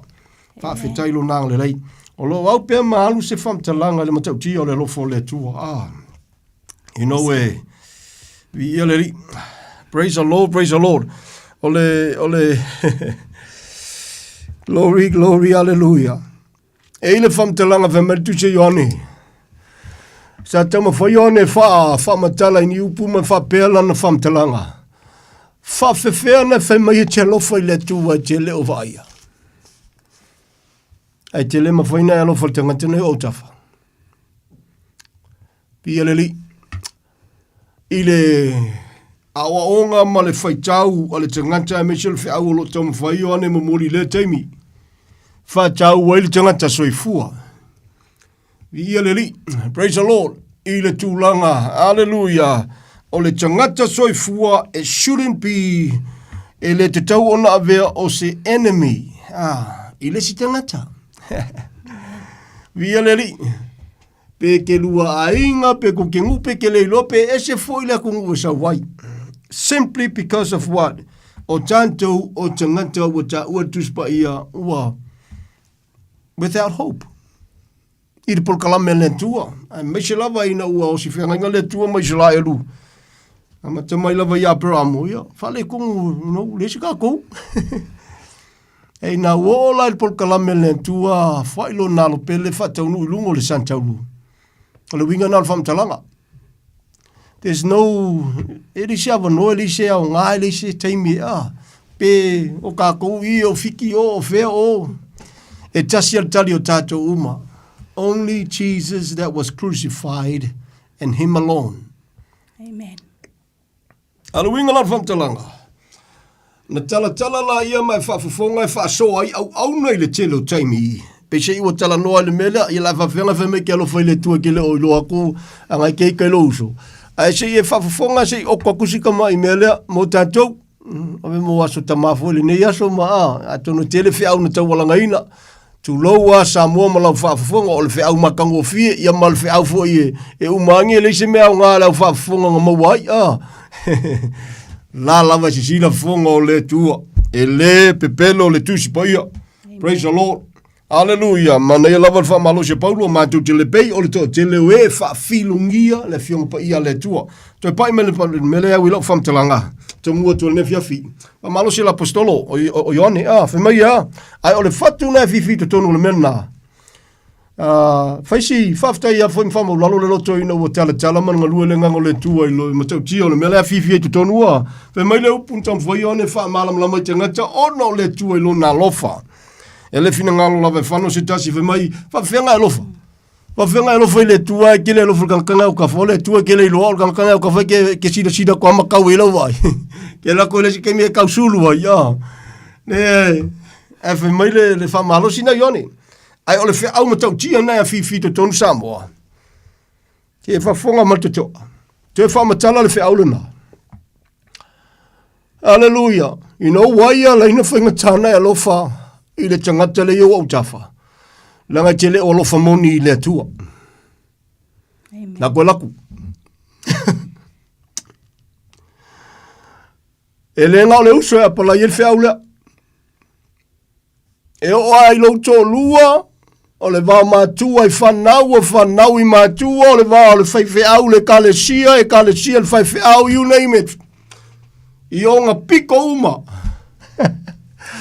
Hallelujah, whai maile, tu se Ioane, whawhenga e lo whai le, I le tua te lo waianga ke le lo whakangakanga o ka whai, ke lo whiaunga fifi mai ko kongu. Sa molo watu nupele, a whai e te le lofa moni a Yesu, e leo whape, si la fia le tua lo tātou whātou waa. Si la fia le tua le me ngata I e lo tātou vai tau mawhai. A tala tuspa ia, but he also know, e mawhai ona e whirwhiri e te lofa moni le tua, po le alo tātou whātou waa. Ya la na fa me tuspa ia lo fa tangata I le tua si le fia le tua tangata na a le fa mo ka kia nga fifi ko kongu a nga mo ka ko mo sa mo nga foi mo ka ko wa nga Praise God. You know what's le fa nga fifi ko kongu ka kia ia bia le li o le finga ka yo nga lo fa mongi o ai lo to lua lo fa now you name it o ai lava o so ko fa finge finga ka yo nga lo fa mongi pe a ele mo ia lofa mua ia te ia na mo ia lofa mai. Amen. Lau tele lau punawa o Yesu, if you say you love me, I see this si. E lea ngā. O e whafonga me jambo. E moni e tala noa I le vāna pe ona whamalosi ma tusi pe ia le apostolo Ioane. A le whako le whiaunga I ko kongu. E le whapea o le asidi e lo walo whalkangaka le ke vai ai. No. It has to be e amatama ia I luma o le santaulu, I lunga o le santaulu, o le talia le malfa maulalo Yesu Keriso, o le alofo tangata ia Yesu, e le tali, surrender ourselves to the Lord. Amen. E leo ke leo kako upu, e leo mangai o lau launga, e leo ke leo lau, o lau kike linga ue whelwa I moe, kau le ilo koe ma se mei lau whelwa I ma whea veai. Surrender, o le whaalingo le lofa tangata i le tua Samoa, o le ana o lana upumoni. Amen. Via le li. Anga leile tua tambua tua ne fia. A whaile i mosa o mea o ngāringi ia sol kofasa ia. Tonu soani le ngango le tua le whia kai e lau whaafonga nge fia. Ke lolo lui o se whamaulalo nao le loto fo i lumo le tua. Hallelujah. Ele inga tia o ta mori mau e luma fuise makou. Ka mai whaleo, le uso, le malamu mawai atu. Actually, kui e kai katori. Ke lo e anga le alo whangi ama o kalangonga ama lo ka whamaulalo ma o ilo loto. I have to honor God from my heart. E ui alo whatau waa. Honor him. E ale lo ska ia langa upumongi. Ke le langonga lo walo whamongi lo ko lua.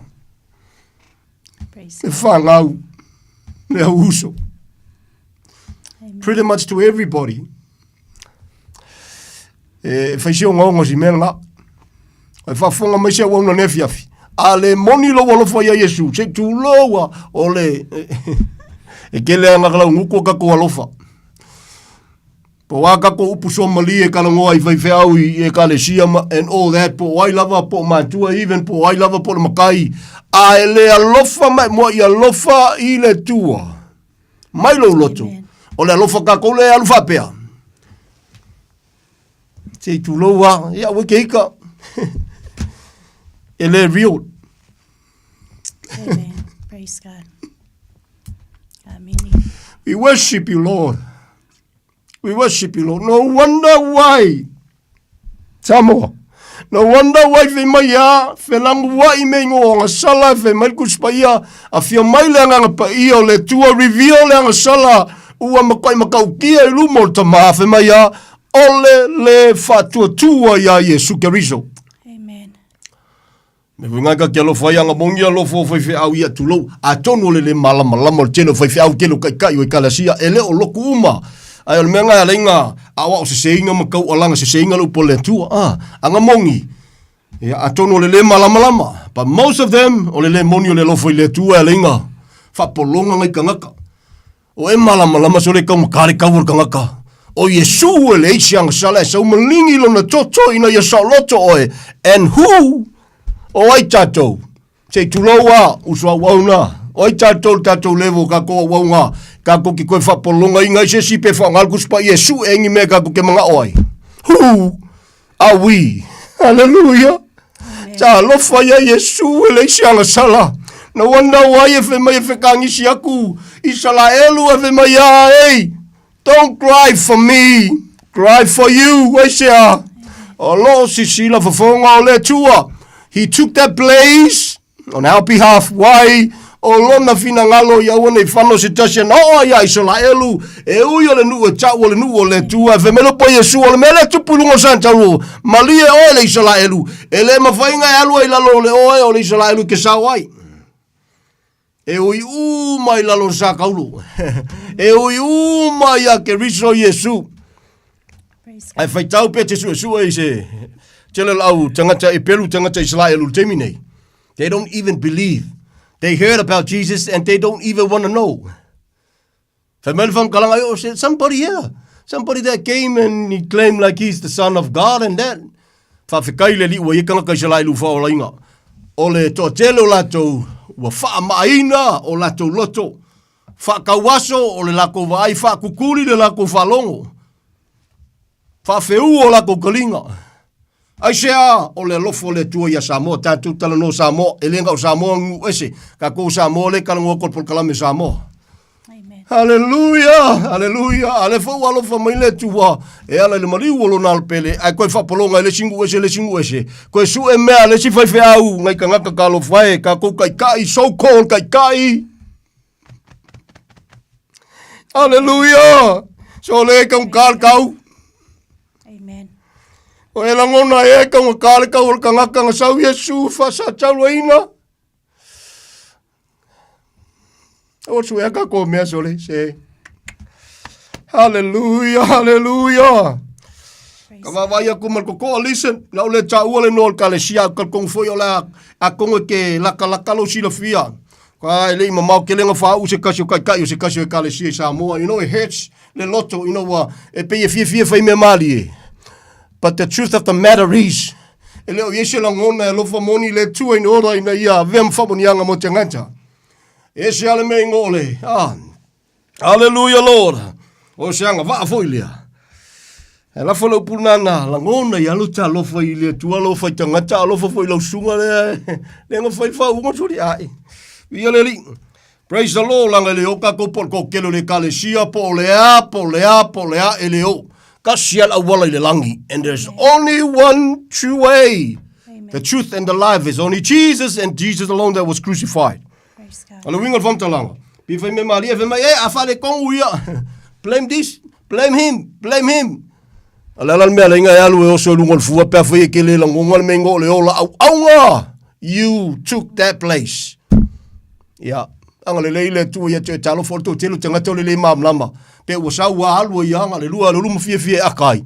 A upunga e kaukalai. E leo se ngangana stanga te alofa moni i le tua soifua. Leo ka maloa fai mai a Mose. Sa ungi le tue pulumu i sala elu malo si falong ka kai fai mai a Mose. Fai mai Mose i le tua e ama fai. Remove my name. Mai ave se alo ngoma tusi o le hola. Ai a faula inga i sala elu. Me si falongo i leo ia koinga kai whapenge. Blame him. A vale kongu blame God. O e malama e whafonga ne fiafi. O le mena tupu i lungo le sataulo. E le ko Yesu alfanga. So se fai fe au le alofa i le tua le alofa i tangata na maliwa Yesu Keriso. E le ko Yesu alfanga o kako samo whafonga ne fiafi. Po le ale tūlanga ne te iai po o se makai mawalunga even kako. We are nothing o mo. Aula ma lo mingi sika you name it palemia. Tātou te whaloalo le tino. Ai a fua le alo fatuno le tua. We are all nothing without God. Amen. We all need Jesus. O Yesu na whasata roina. Praise God. Oh, hallelujah. Ma e leo ngal kamalo mga minka kai whapenga. I le ngau le leo au le loko ve mai kamalo ha. Me amo se le tuai. A whalongo mai ngeila. Ngu whapau e koe whasala inga whamukielo ngu. Ia longa winga ngā mai mamawa mai o iai kupito e olo pala inga le vau. A ma whaile tua ve selo ingoa. Ai e whaile inga longu. Ke lo loko ngai le ngaka ia wonga ia o mea ke milalo le alo fatunoa. Le na tau tino le tamalo paulo fai mai a le tua e ana te mau. Ia ola lo nua i Israelu a le kalinga ia wonga sole ngai kai al kalo whaile ko kele. Fia ngai ka ngaka kapua ia isole se kalofa. Aua, ele se me ka alo sole. Ele se me ka alo, ai fia ka alo e whakausa polo la kapi. Se kalawa masangi la whafonga, but that is the truth. Amen. Kako ke le pleiminga le tua, wa lava ma te toe le mena tupu i lungo le sa tauro. E whai loa iso si tangata lo manawa i to tonu ma manawa i whafo. O leo lo whafonga i o matou leo le ne fiafi foi. Tau walanga ina le upo le alofa. E le ko yeia se alofanga o tantou. Sa wo ia le sang sala le pepelo na ia tau veina lungo san tau. Sorry. Praise God. We got no more excuses. Le aso o lo angai mai. Te mai sola le lavla vai le koa. Sola le lavla vai. Koa ngama koa la koa pasi mal kamai mo. Ai se a. E le se mfainga fasanga kau ma kau kio le tua. Amen. Hallelujah. Amen. Hallelujah. So le. Sa boalo watu nu pele.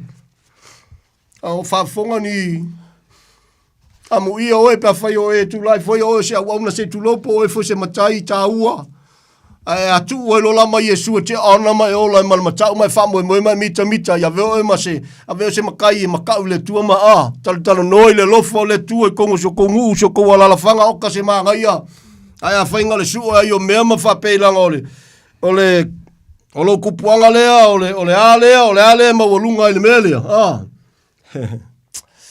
Mali alu lo te leai ma se mea na ia veo i le langi. Can I say that again? None of those things ia veo i le langi. Ngā o Yesu alikari.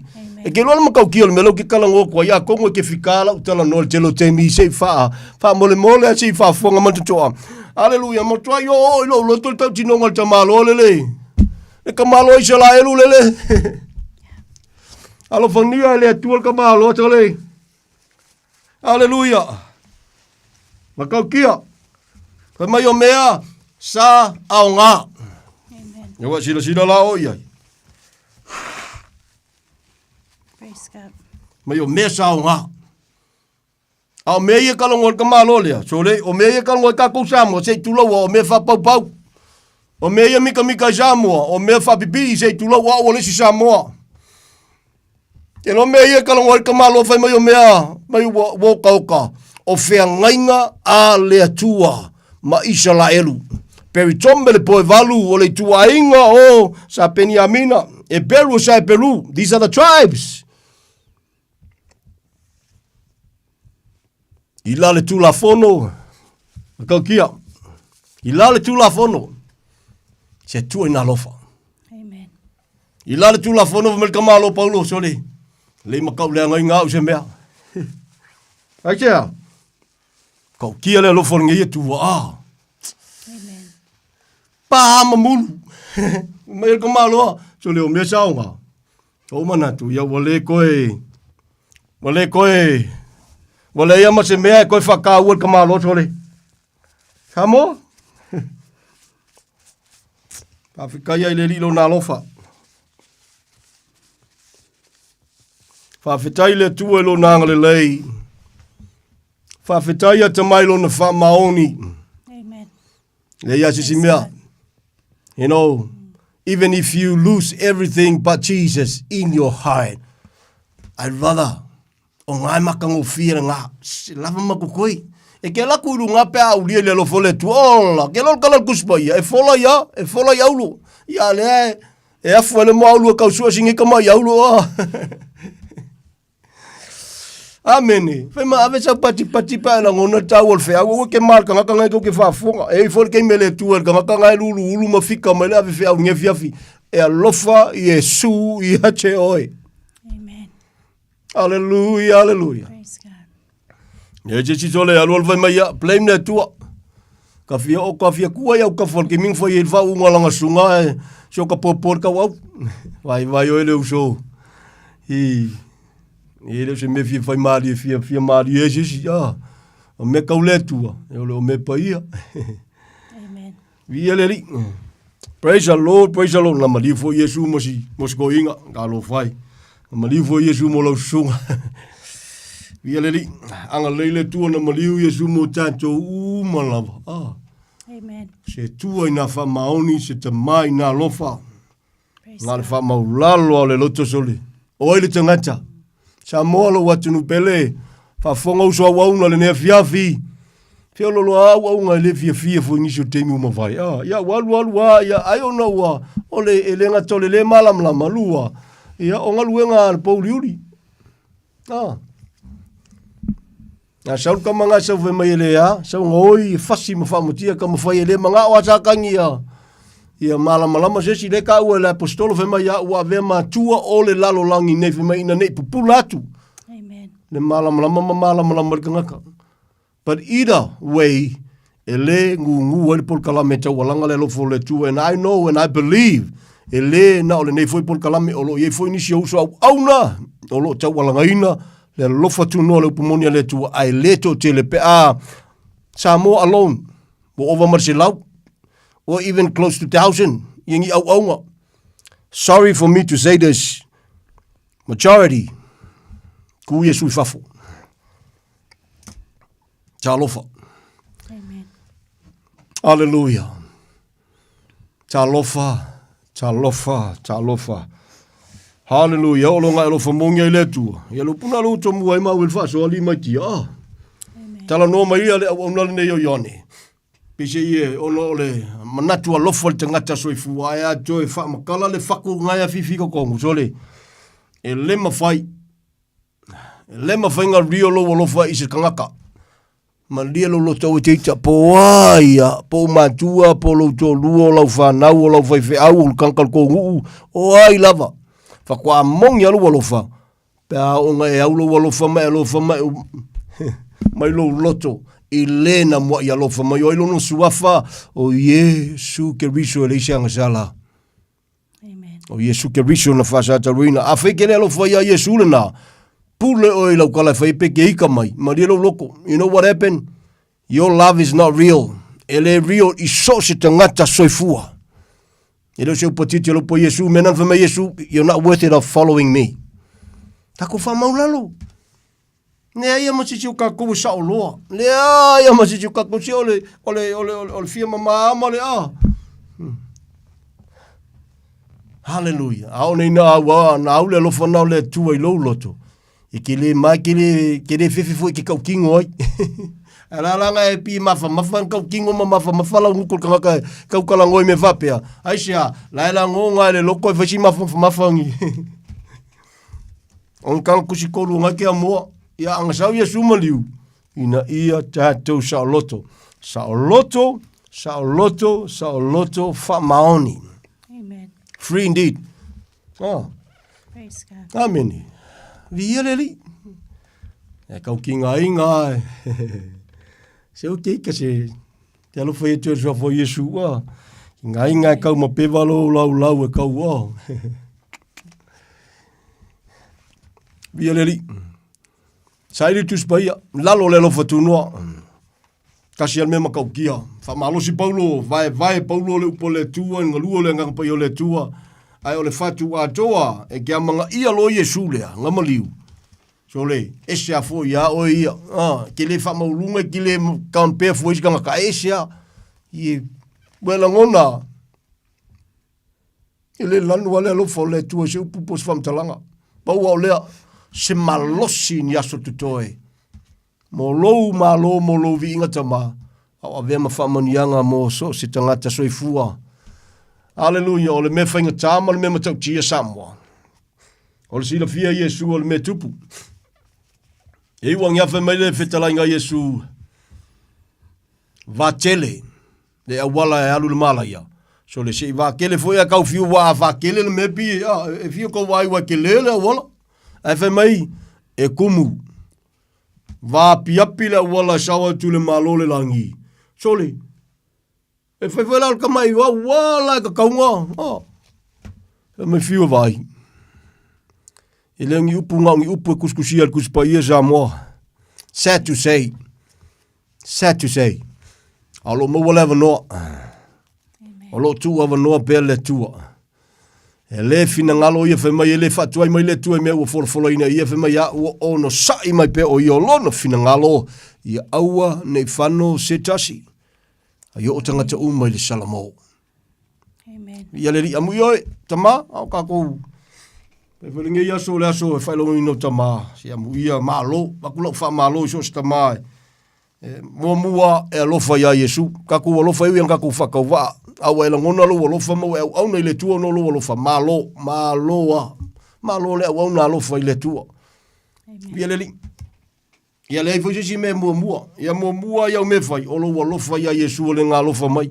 A fai mua o ngisi a mea po ngol kou loku po ngol fea lava. Le a lava sisi ama fuanga. Ese mai lo alofa ia Yesu o le na maliu o no oi mau. Ia whingata. E kau wheu la le mea. Ngas ka mai kaimi e kau naisele mea e umangi e pe fua. Only Jesus. Samoa lo watunu bele. Praise God. Hallelujah. Mga kua Paulo ia e longa soi fuanga lua saia. Ya e sole. Le ana ia tau tino ai. Fai mai sa manatu wale atua. Kwa yo wha maongi ia.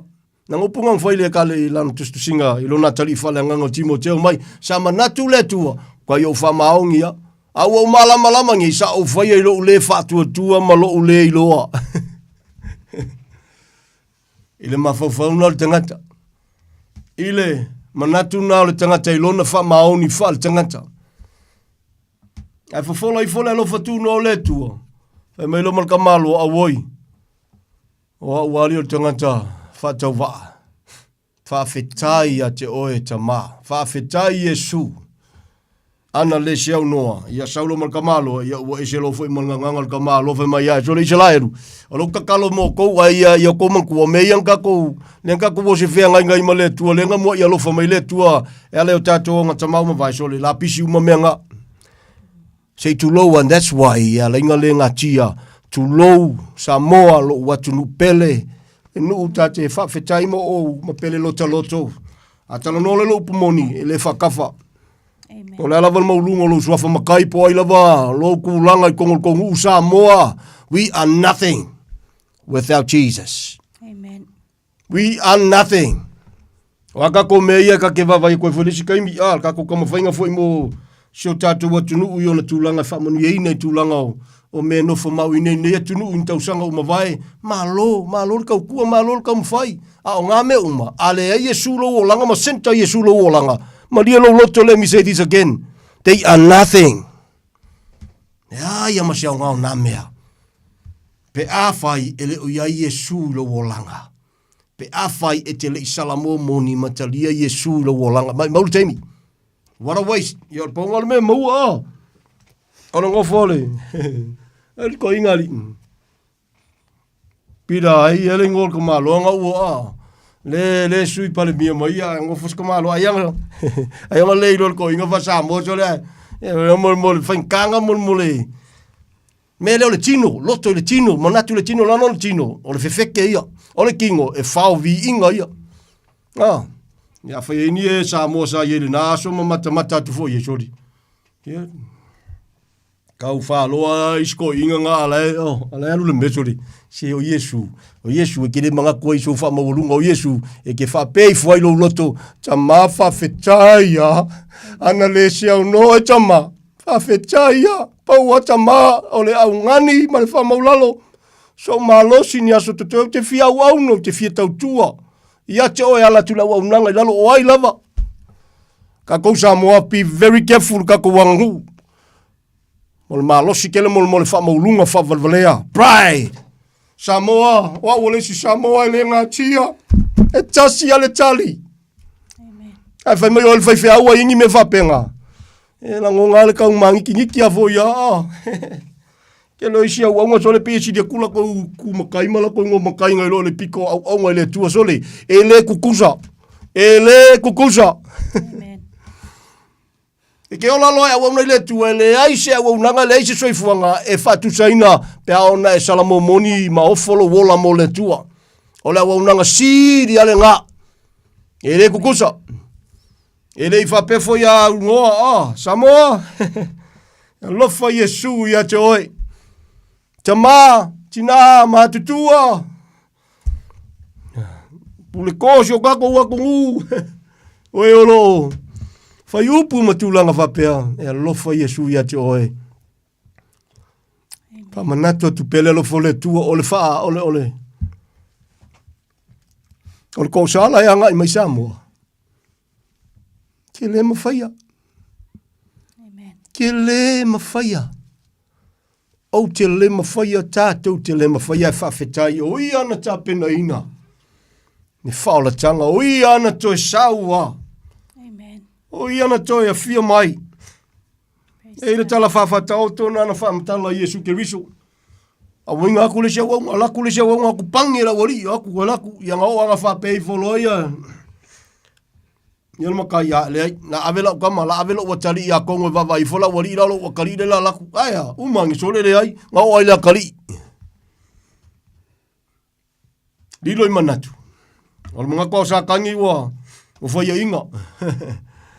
Ai ke ia inga ua whakaurunga sa kaurua por kalamele tu ai vai akusole wari yali ai lea manu maloa ia I o lea tua soi fua e ala ia Yesu Keriso e le ngatala le manu malo a wakafe mai ai le mengo le salo tonga moni. Amen. Le file mu moni. Le oli o le nganga pa I o le tua. Saloto mai le pule a satani. Saloto mai le pule a le tula fono. Ka kou ye fiola I lalo kula fongo. Ke le sao ai, maria lo loto. E ke le sao ai, ngau Yesu wale gari. Sa loto mai le pule ale anga sala. Sa loto mai le fefe leoti. Sa loto ave mau auna o le whenga inga fau o kako. O le alava kako kia waunga I le tua le o liliu. A o lalo o le alofa tu noa ala maliu o Yesu. E ke fia ola lo e kausi me le whenga inga tuai. Maria lo loto ai le salamo. Tu loa. O le whawhanonga le iunga. Ke le mawhaia. Ke le mawhaia. Sa loto, e ulu whale me sirin pa ia. Ke lo me ia me mkau kia ia le tua. A moi sa la elu. Kasi da sol kausanga. Ala. Ma kau kia so kau sanga a koe ka pengai. A lewa, maliu Yesu fe mai a ua e sa o loto at any time, at any moment. Amen. Levo le pō, ngi pō, ka e au, uli a fiafi. So o sa vili o le ale me. Le tangata i o le tua, e ke la ngonga. Au whinga e mafakia e ke wha, ke wala aua kuloa tua, e nante le tu la fo ino oe. Fe mai a o te le tu oe. O te le tu oe pe yo se kangaka e leise matua. E lofo le tua fe mai o ma moe, e whalongo i la tau lo leo o lo i la tau, ua la tau muli mai fo i a tia. Amen. E le whano, e whavavau te whai le ola, e whavavau, e leise se whaimwhaoa, me leise se whaimwhaoa mai o ngā awa lofa, o e malam lama ringa ia tua Samoa. Amen. Ia leri, ia marsal konga muli, sa loko mai le ko sala ya ngai mai. E lei kai kai ngau mai, ala ya ngai mai. A whamakala al whamtalanga tuspa ia. Ia o lele kulai, o lele ialu le kalesia. Kulai mai whainga malo sa kangi fiku kausanga uma whamuka. Ngo whakupu ia sumalau pa ia leafe kausanga ku sa kangi ko le ngata. Uma le se i leafe tausanga tō ku irunga ngai aso i kiki. Ku ulo le tō le ngata. No whatupu whatasi le tua malau pa ia e whavavau. New Jerusalem. Wei fo ia kalesia whai ngō New Jerusalem. A o langa mami o ka ngakama o ngai le kukusa. Ia, na malifo ia sumo o euso. So wauna, Samoa, na malifo ia sumo tato uma. Ia le li, a wharia le alofo tangata. A alofo moni le tua. Tato o ola e tusa male upumoni. Nire su enga ko mea. E la whaisiau ka mai whamkalanga le ali. Alo, whawhekai ai le tuolo, loto li i peipa. Kai o kau i fo le si kau kingo ngala ka mai ale. Ale kangaka sua whai a Penny Hinn. A tonu sila fia tato uma i a Penny Hinn. Se tasi a wauna ua lewa ka milo. Ko ki kai uso le lalo langi o ka milo. Ai e pau ale mea tele ngā tia sa pai fo inia ua se whasoa. Na ie fo ie na whisiningia lota tangata whatau waa. I sata wa vai whale nganga. Ia, ole a wauna ia o wauna le tua mai lamatanga. And then, third out a little bit, i lalo i le savalinga malona soifua tuputupu ai. Iang ke lea meang whale kongu, ke le meanga le makalai. Via le li, aulau whamtalanga le meu whailau, whamtalanga le mau whasoa i le tulanga. A vai le maringi o loi makamolo whafkai le tua so leo koe ko kuri. Le whawhanga le ri, nge yaso. O kau ai o. Praise God. Au whaile kau ki ngongal kangaka. E mantua mai la o le tamalo leo te taua Penny Hinn. Oe, fia kere kamai e so sanga pulkalame, so se seminga, soul a seed. Soul a seed, alu ia, le mai le tua, lima se lau, le mai le tua e kangaka i e, mai le hafe, wo alkai se fulu afe isi mea, kangaka kokasi. Ale mena, whamanui nei lo loto. Ole fatu leo fe au, melanga leo skala ingo se loku le moke o mai kala, ia kusamo, mari e lo loko. Ai kala ia ngo ke loku fema fea ia maria la lotu ele ia Yesu lo langa langa ele sau Yesu kala se loku na sau Yesu ina ia ola ona o Yesu ke riso Amen. not the loku o ke fia ma poloku e se ele unga alwe kaua e ma fia ai kanga la woli inga ia se ai fale kongo ka ko tu loa via le a te lo la tau tinonga tamalo e kangi so le malinga lo mata mo fa tai le tua. O fetu le tu tama, whawhetai ai te leo tu amno ina. Ono nea wamna Penny Hinn, iau matuasko inga. Ke loang whaola inga Penny Hinn, ki le kai whaola inga loko o langa. Ai lea mai alal whape wa fia kausanga e keu wail whale kongu, you know. O leo langa keu risano, it's a day, your daily walk with the Lord. E leo se aso nga se kasi po, se aso nga se sapaki sore, ai se le ai, aso uma. Amen. Via leli. Praise God. Alo winga lal tala. Whai amar tau tinonga sta malo whai mai ia. Wa iai mea whai mai last 20 years. Ia kau kingoa. E mea ilanga whai kau o koe whapupulanga ia le tua. Ma koe wha maulalo ai. Ma koe wha sao ia. Ia sionga maanga. His theology i le kuspaia. Whai mai masko inga. Ei. E iai o kou ia e whaiva kere iau. Ke lola kou le fia ko ke le koe fia wo iau. Ongol fe au le ufa pupula inga yo lalfe au fe mai. I will never, ever, to la unga tu mo te whapea tu I so se teimi mai from today Ia so ko koe longa ola wa le tua. O ke le koe o inga kwa se me whapea sow a seed of $1,000 or whatever, $500 or $50. Fe mai, a pin o lewa no wha ono le nganga pa i o le tua. Fe mai o lewa. I've been destroying the gospel that was freely given by Jesus. Na fuai mai lo nola. Tau tino la tamal so la vale. Fa fikai ai le tua. A wanga le sala mola nga sunga mai nga o nga ia so le se tu lo wa ele o ka ko ele alu ka waso ka ko. Ka ko ke le o pele fa pe fo lo we ka le se wo. Fie se la po fie afe po nga fa pele alu ngol no. E fua ia Yesu ele fua lo waka mai po lo poko nga ia. Avelo fie so lo fa ftai tu maninga ko lo i mata ma fa ftai. E te lo tama te tele ia. E le whaingo fi ka kousa mo iska mai sa moa. O kama ia walau loa. Travel. Ko kiki ai ko kiki so ia kuri mangu whao ngai lau langi. Travel ai kama ia. So for them to boldly come out and confess. Ma whai se tau tinonga whapena. As a testimony. Ooh, I was so blessed. E kalas ka maloa o ke le koe whaia le mea se o le awa o le prosperity gospel, it's wrong, it's false. E mai o kouma uso au aunga, I'm sure you're gonna hate what I'm gonna tell you, but mo whamaulalo i whunga ia I le tua. Nga mea I ka manganga le o whaia kumomo, mingi, kau ngi kusipo, amele kusipo, inga whaila ko kusinga, vifo kukulunga lau, e whamanguia, e kalo whamalolonga, ia sawe loi kumal menga, ia e fia malolo, sow a seed of what? Man, whawhikai inga ua sala moska malo, pau o lea sosoani le tua, keu wifo isi mela Vi ri o Yesu le tali te lo ele matango fina, so le ole koa, Samoa, uso aunga, so se kai, so se whaiwhi au ngai se sele mea, ka kou ia fia apostolo, se tulou, a whai ono lule malamlama, a whai o le loto whamawalunga whaleilonga. Ne mo loba manua, oe ke mai ki whako ese rumo le tua, even in front of your church. Hallelujah. Even the tithing. O levan kausala mo whai au ia awa oa o se tula fono. Ai le sala mo. O le aso mo mua le masinga iwa. Lo kausanga lu afe malfa. Leu te tala noa to nefiafi. This is not the first time. I've been sharing out of love. Amen. Ia tūlanga. Tithing so se lokmo lo whaamalosia. It's not for us. E leo skula fongo whaamalosia, leo skula fongo whaasalainga. Ioi, a whaamalosi rei ka kouia waunga. Kangaka. Ai le salamo, sorry. Ki le play minga le tua. Pea fuan, me leno whasoa tue le.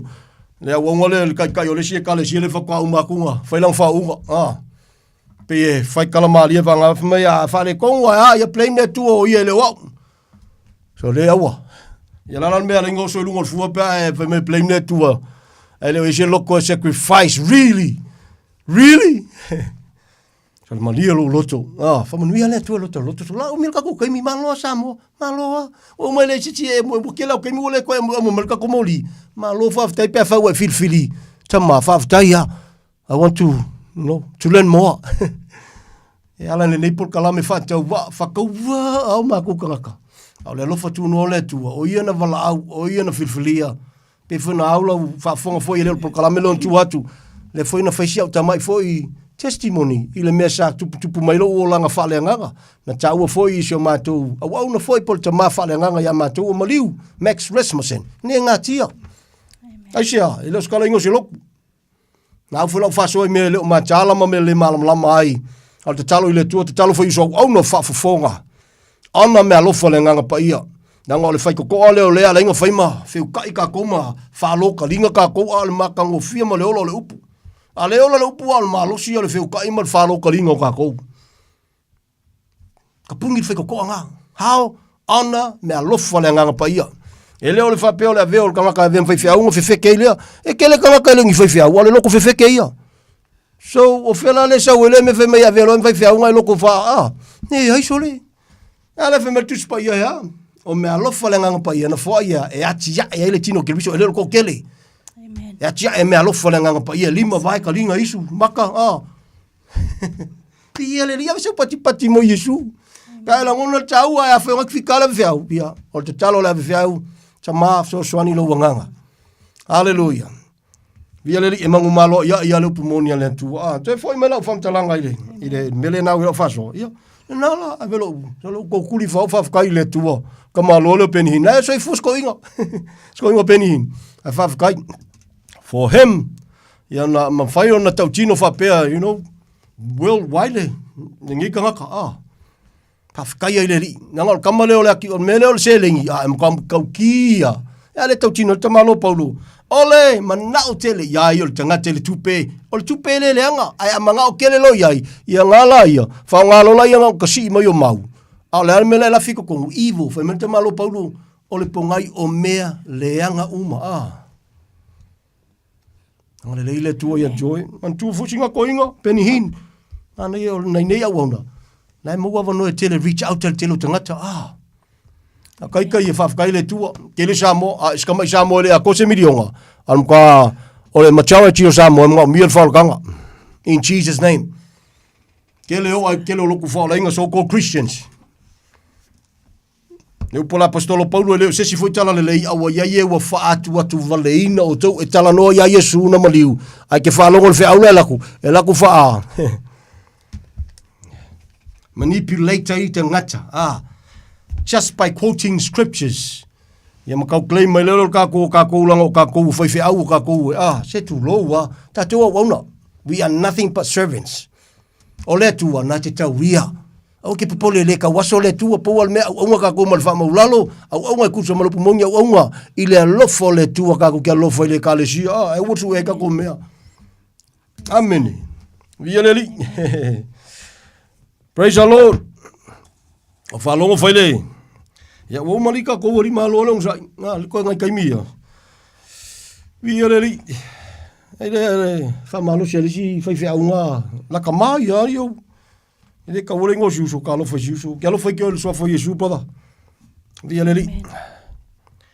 Ai wa lo le fifil ko inga ya la ko lo fa malo si me ko la ngai kalisi di ya so ngama ma wa menga ka ko le kalisi va mai o lunga I ele ke fa longo lo wa sa fa ko ngo kuisi pe ke pe wa kau ya o sa lo ku yo ilalo na wa fa fe wa fa yal menna ma ngaya ma na yelo na manatu ai le sa la lo winga fa tala ngai le sa e o le ila wa fe wa I tanga lulu pe yo wa ya mti akono foi lam fa na mo la no fa so lo pole tu o ile kulai kalsia fa fonga o ile kulai ma ri le ka kousoli ole loko ngai la fiko konga ole pride of life ole fa maulunga fa le longa fa valvalea se fa fonga le la fai e de no ta tosoli ioi ole pitola au na fai fe au ai a ole temi ki di val fe au ka kala ave ma ave fe au le temi ole nga luele nga ole tu ele fe au ka konga vangelunga o ai oi ke fa sai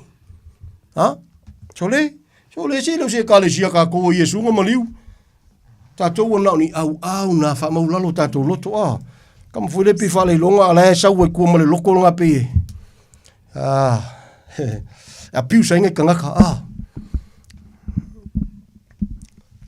na maliu Yesu ni ta to sa loto a te lo sa loto nga na mai it's a freedom to love and to serve.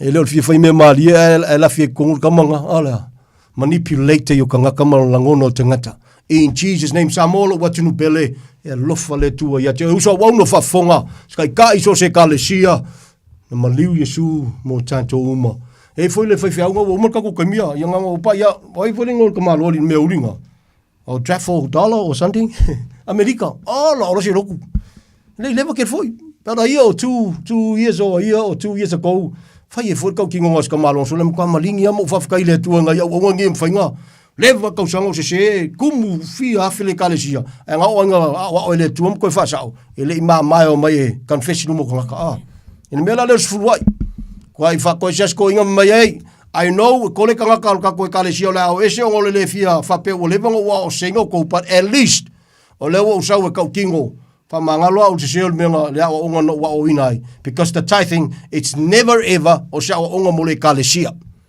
oli o loko se po ai la vale kalesia po le tangata ka fa ku ngi ola e ola lupu mongi so ka ku nga malo nga mi fu se so sangi lo mai ya mo mi fu se so sangi ke lo e o la wa ku ngaluenga po yo le tu ka ku kile ona o Yesu, malana upumoni, ona o le mawalungo le maliu o Yesu, ai a wha vai onga kako ke loloku whakasimo, kako ke ngu maa, ai whakoko ngai le maliu o Yesu, mai mauara kaimi.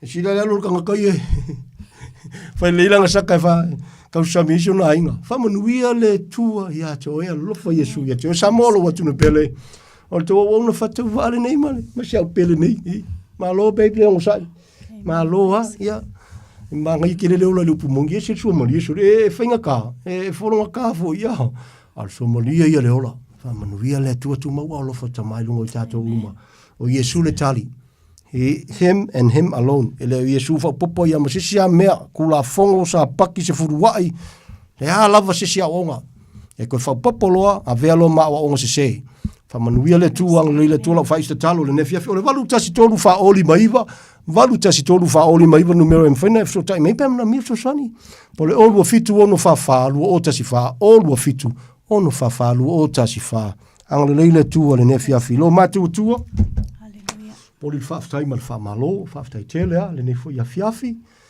au ufo ilo walofa tu noal por kalame, ua nauni, au na whata ua au matu tangata. Amen. O mona, whatau nuu tama. Ala so swani o lua nganga pa ia. Hallelujah. Siti atu iu alofa. Ngalu atu, ngalu eani, ngalu eifo lua nganga pa ia. Hallelujah. I whapenona vem whamonianga, whamatala loto. So swani e leo malamalama. Wafuni ngalu enga whai ina sa tani. Tama whai whaalave lave loto tangata, ma whati ngaola to loto ina i awane i malamalama. Lo mātua tua, e sidi au wala. Au lava male loto tangata. Lo fina ngalo ia whatau nuina tama. Ti atu si o mātua tunu pele o Samoa, i ona taitai, i ona tangata anu tama. Si ti atu mal whamaulalo. Lo lava fina ngalo alofa, ele i maliu fuolo walo pele. Na e maliu, na i ola sa o loto le tangata. Au sa loto e ola i mo lau a fio, e whafia i mo oe. Ang le leilo mātua tua. So se Samoa, o lo mantua fo nei por kalame le tatalo. Alonga le leila ua fio, ua alo fai whalo loa tama, le pulengo le tio, e wauna foi ma le ainga tama, lo tiu te le au noa. Le leila ua fio, ua alo fai whamole mo le ua te tūla foina. Tono le ministry tama le auso, si tio ua alo fa, a ti alo matu whatau wa. A vepe ma lima ma vai o lau whiau ma lau ngaruenga molo ma lo. A via o e leo no tama. Le leila ua fio lo matu tua. So se ngangana i so se lanu. E ainga le whatu tua lau tele, lau e kalesia na whata wina i lau toto, Yesu. O alo whai whalo loa, e le whangaloina lo nua Israelu. Whalo lo alo whatama. Iau per whatanga. Wai whamaa i loto to telu i lato. Whata waso i lato. Ono lo alofa i o mātou tangata Samoa i tāu anu ese whapaupau. Whanau ngā to sa, whaftai lo alofa ala i lo maliu, Yesu. Tu mau ia te ole inga. O maola whata wa amal tō lua le whanau fōi. Hallelujah. Si te u aolofa. It's an honor to serve you, Lord, and to live under your grace. In your grace alone. Ia vi ia oi. Whaamanuina oi. Whaanene oi. Nei maso ume o lawa i le whawawau. Whaamanuia si o matu watu nu pele. Mai ta mā matutua, tina matutua si o lawa i alo ma whanau pele. Ia whamanuia siri lau whamanu lo lato soifua whaleanganga. Amen. Ia via o e whawhetai tama. La ia Yesu te talo le whawhetai te ale. Amene ma amene. We worship you, Lord. Amen. Wonderful Savior. Wonderful King.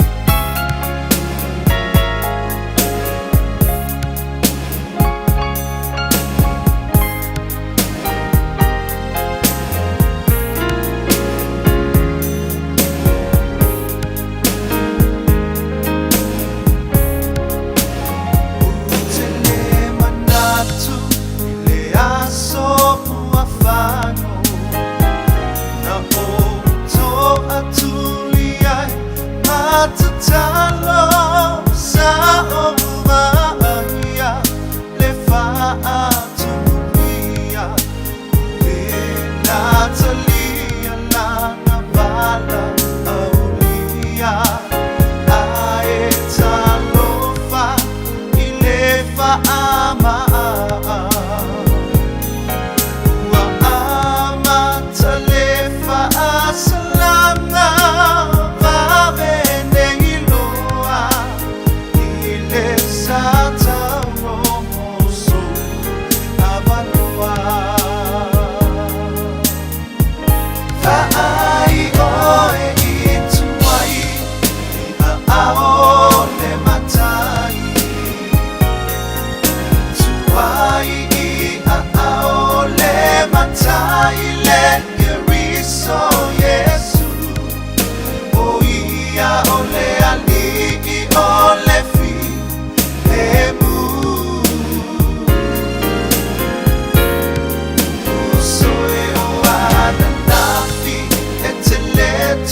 mama mai le taimi nei e te fili ai olona vio mai tu te leiloa le taimi e tu mai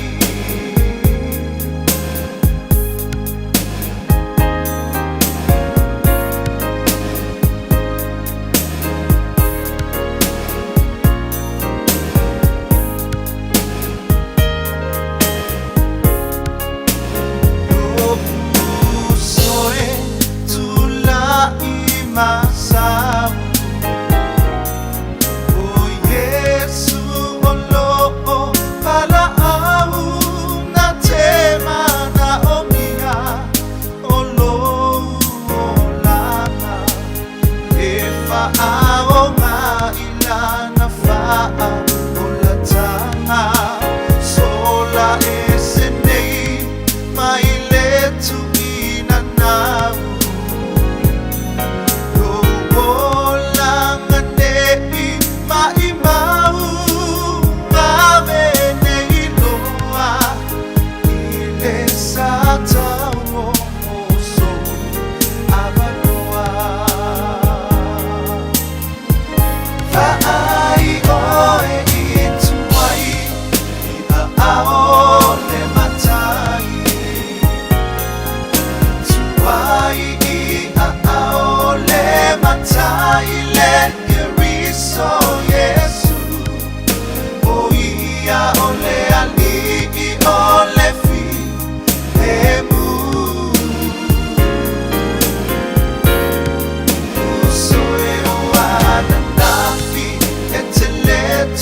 Mama mai le taimi nei e te fili ai olona vio mai tu te leiloa le taimi e tu mai fa ai oe i tu mai a o le matai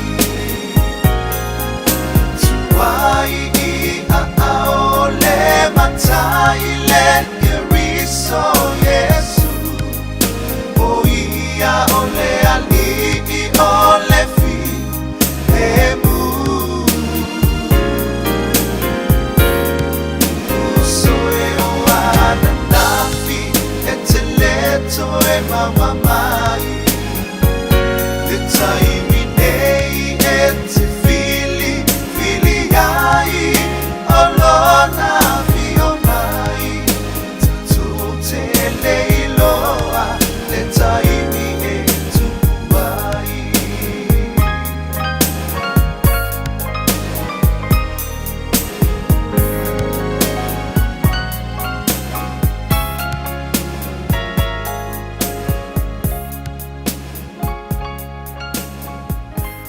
Si pong mania pena lai oi tuai pamai tuai tato proclame man manolo moni pena na pasta titi sarpea pe vol per tuai a Tania maro le ale nei proclame man dia po tu lungo ala to po ma proclame na nei si luo vai aso taimi to le mais pulum ra bedu to te tu la iva to no maro la ta po inga sa mo nei vai ngole po le ase mo se tema lu oro fa le wa tu amta tu vai ai le amtanga le masina po masina lo naiba o le tau sanga lu oro fa e sang pa maurunga i perbi inga o le tu ya tu me si lo tau si pe lo to so portato fa nga malanga e le nei tau sanga pa tala batu ya tamali i Britain pe po ya Sarah la salo ya malo lava fa aptai pena po ya Sara sola ya marole va mai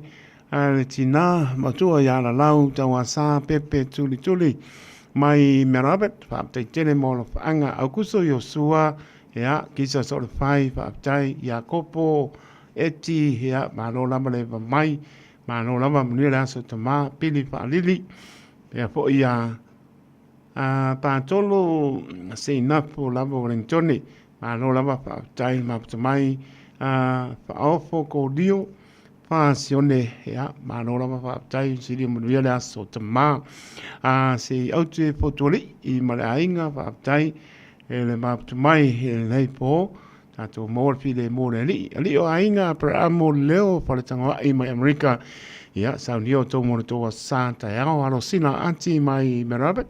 Lo fatilatu etita silimu Manora Fatai, Muria Poi, Lazo to ma. La to umala lo map to mai tai el malatu mai lo fata wa em tato maputa si pa e po statement of yapi ya tanna weli ya malainga ya municipal malo le tunu o lo penal map to mai Naomi pa pua ya etita silimu kisa sort of fai Agnes Handi ya Manora pa tai map to mai le ne fo I vai ngona fiafi le fo tape na mai sunga to ina ya fiu kuini ta ala ma le vo tato programme per masani ai to parola le lo Europa pe vo sunga to ina ya to ala o wina pa no tato programme to parola le lo Europa si mai la pa ponga Samoa.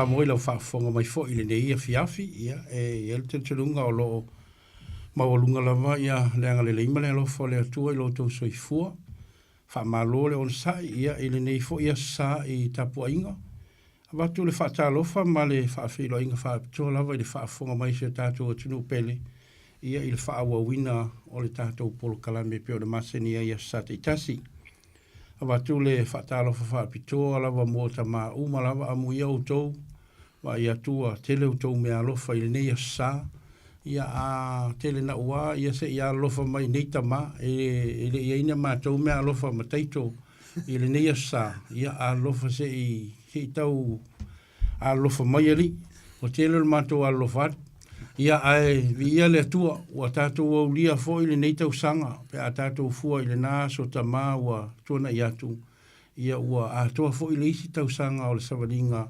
ta mao se tatou tunu I le nei fo I sa fa malo lava le tautua I le tua fa malo le tautua I ekalesia ia mai se fo I o ngā luenga ia mafia anga o lo tatou o au auna I mo le tua so se me tatou te whaia ia tatou whaia mea uma ia mawalunga le vi inga o le tua o le nei fiafi fa talo fatu ma fa filo iatu I paanga masani ia mai se o wo mai masani o tātou ainga o I tātou o Samoa ia I le tātou pol kalame e wha Samoa wha manui atu le atua I lau wha fungaanga le nia fiafi ia o tātou o wha soa foi I a fionga pa ia le atua e ile manatu tina sa auto whai mea lofa I ni tusi pa ia mo ta ma ia o le foi la aluatu nei tausanga e leo iei lava ni tusi pa ia ta ma ia se I wha ataua ni tusi pa ia mo ta ma wha mole mole ia ia whaamanuia lava le atua ia te o tau ta mauma lava whaamanuia le atua I lau whaafonga mai le neia fiafi o le a amata le tātou pol kalame le viinga ia ona usau ni ailo le tātou te talo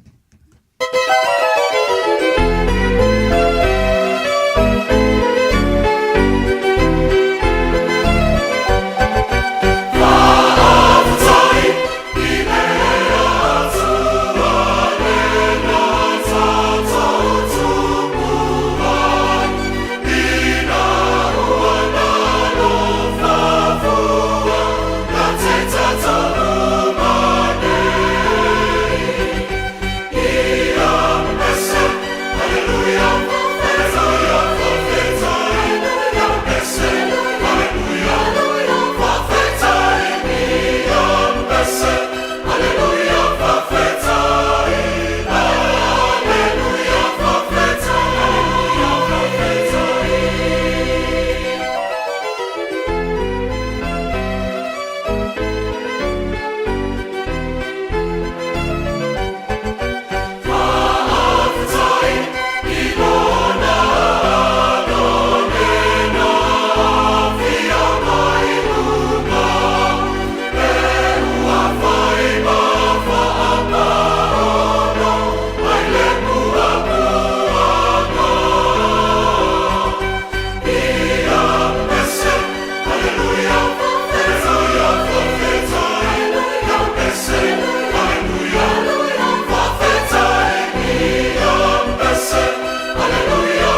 ta sangatu ma le whaaloalo e puno mailo wao le au whaile tātou te tālo.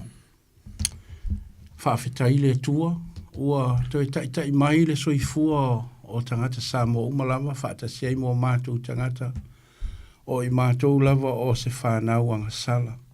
Ai whaafetai le tua ia Yesu Keriso, o ia ua whaamanga loina o mātou tangata, ma ua whaasina sina ina o mātou tangata i la wami o tonu Yesu Keriso, ua avea ia mātou tāpua inga, ma mātou tālu talunga, o ni taulanga mātango fie le sila mai a oelo mātou atua i le langi.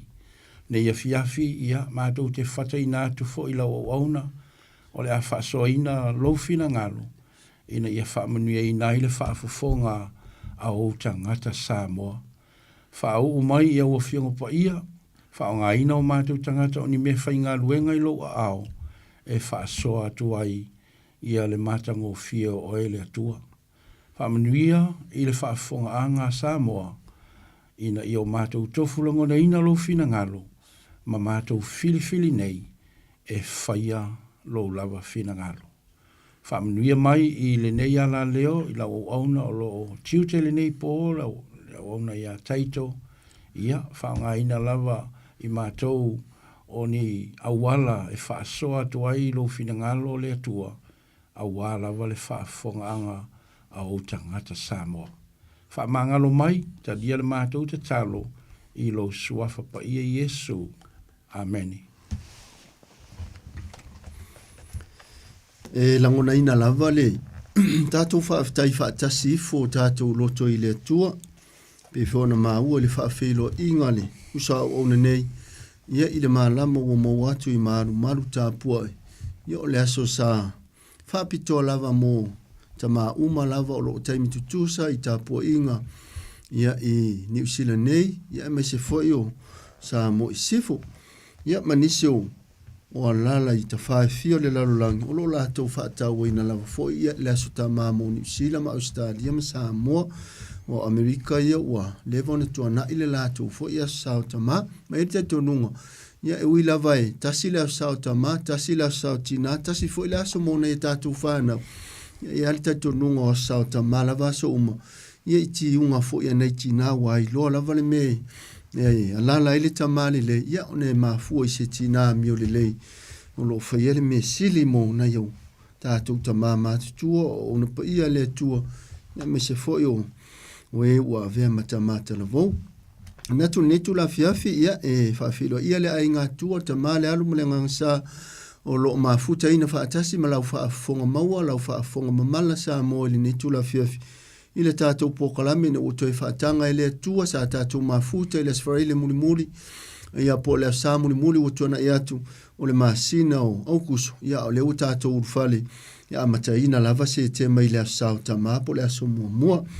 O na manatu le ia a fio mai al tama le alo ma le nganga sa mafuta ina lau whanau ia e mātou whaanongolongo na ia mātou na ngona ina whaatasi au a fionga pa ia i lima teina i mātou i whaiva ma whi au le vai aso ia mese fo o le whaasauni atu i mālo longo le netu la fiafi e manatu i le ava ma le minga o tau ai ta ua ia lau whaanongolongo atu po le ma whaanongolongo atu ma le uso nei ia inai alo whaanga ia e tu ina atu le sunga ia teito taloto o sunga le au ia moe o lo mai ta whae fio lau langi o le alavai maa ua e o lava le motu i le motu tele foi po le malo tele o Amerika ia o to iti au Amerika le teimini ne ia o lea e alala lava mafuta mai vi ia le atua o le foi lai maa ua atu ia o le ia iniso tama whanau o lo mātou no i suafa ia na laulawina e sunga ia teito ia ona i eisi vaenga le fia whailo atu ia e tātou tele i la atu i le afiongo pa ia le atua o le asong fuolentuna e tu nei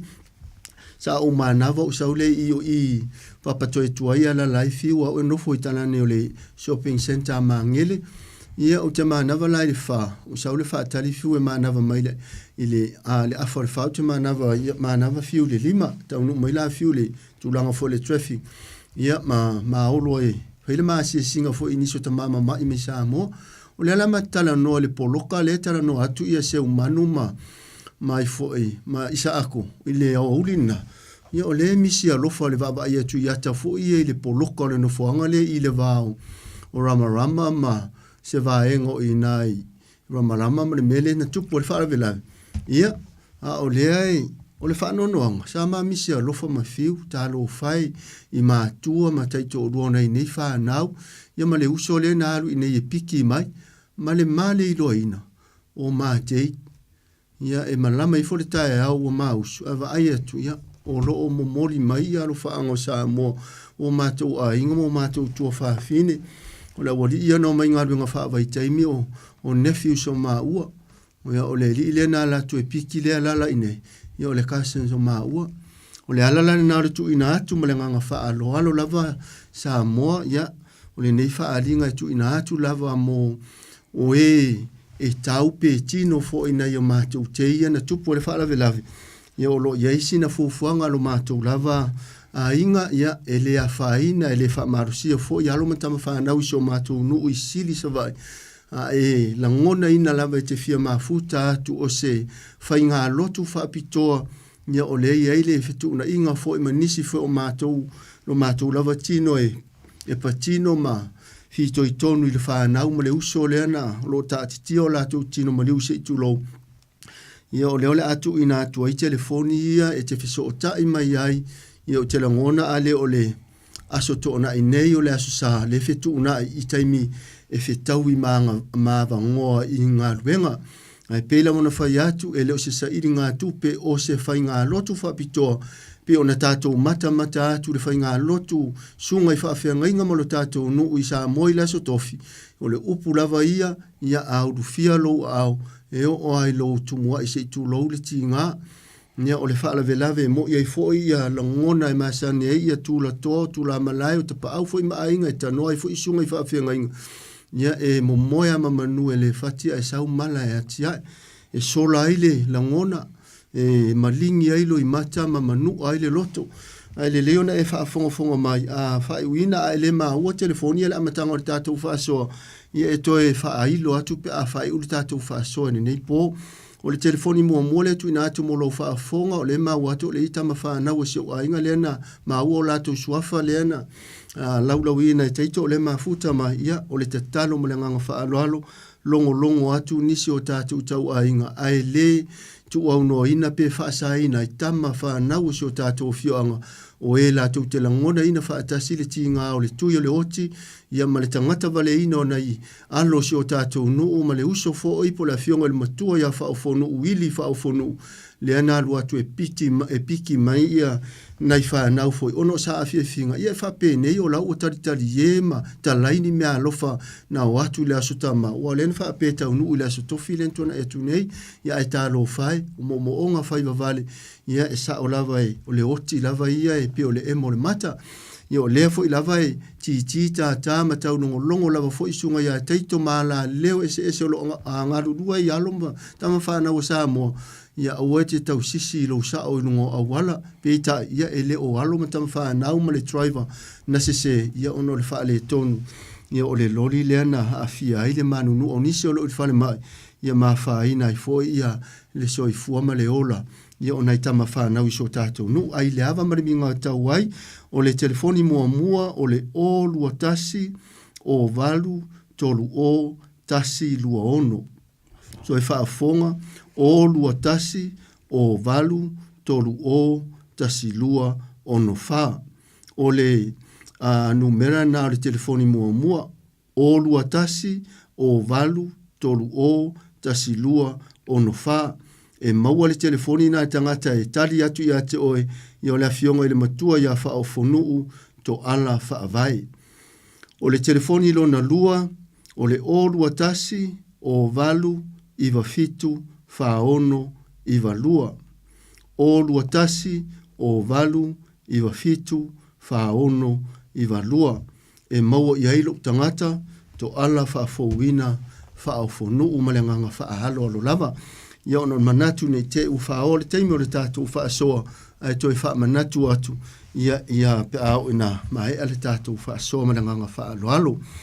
Ia whamanuia le atua sa moe lau whaafongafonga ia le se whaasoa o se whaasoa foi ua manatu ina ia fisosoani a fianga o nei o mātou a inga ia mese foi o le to o lua le atali ia teri le aunga fiu po sao to ala fa o fonu fiu ono fa ia male tali fo ia ta avao to ala manufotu kene mete ia male uso fo ile lala inei le watu uana si ona fale tua male no fa alu peto lima peto onu o fa o fonu uili fa o fonu ia tauna ia to ope ile tua o to finangalo e ma tu oilo i mata ma mavai ai le fa no ma le fa vau e ala le pa ia tu pa ia ne pa i fo le nganga pa ia e to o manga ia ita to i ti nga ma taimi e to fo ai i le fa so luo lo i mata ma le matu i tu i o le ti nga ma le oti o le tatou tusi fai tau le nei tu la fiafi o ma filfilia foi e le tusi ale fai la unga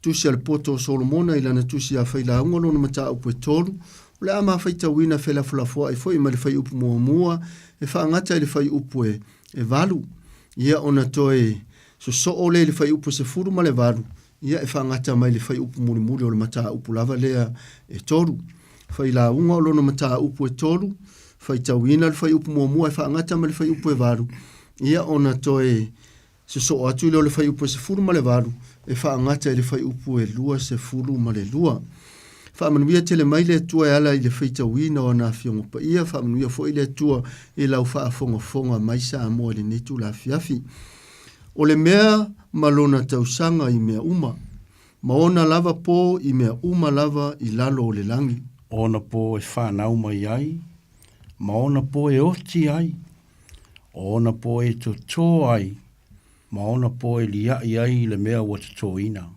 ona po e fasioti ai ma ona po e fofo ai, ona po e le peti ai, ma ona po e atia e ai. Ona po e tangi ai, ma ona po e ata ai, ona po e tauwhai tangi tui ai, ma ona po e sa ai. Ona po e la foa i ai maa, ma ona po e wha poto ai maa, ona po e whea songi ai, ma ona po e le whea songi ai. Ona po e sa ili ai, ma ona po e tuu ai ua lei loa. Ona po e tausi ai, ma ona po e lafoa ai. Ona po e sa ei ai, ma ona po e sui ai. Ona po e whaalolongo ai, ma ona po e tautala ai. Ona po e alofa ai, ma ona po e ino ai. Ona po o le taua. Ma ona po o le nofo le lei. Sfuruma le varu e o le fai upo muli e lusuma le lua. Ua oufa pia ifo i lo loto, i le tua o tangata, e tofo le atua ia te i lātou, ina ia i loa e i lātou, e tusa i lātou mamanu.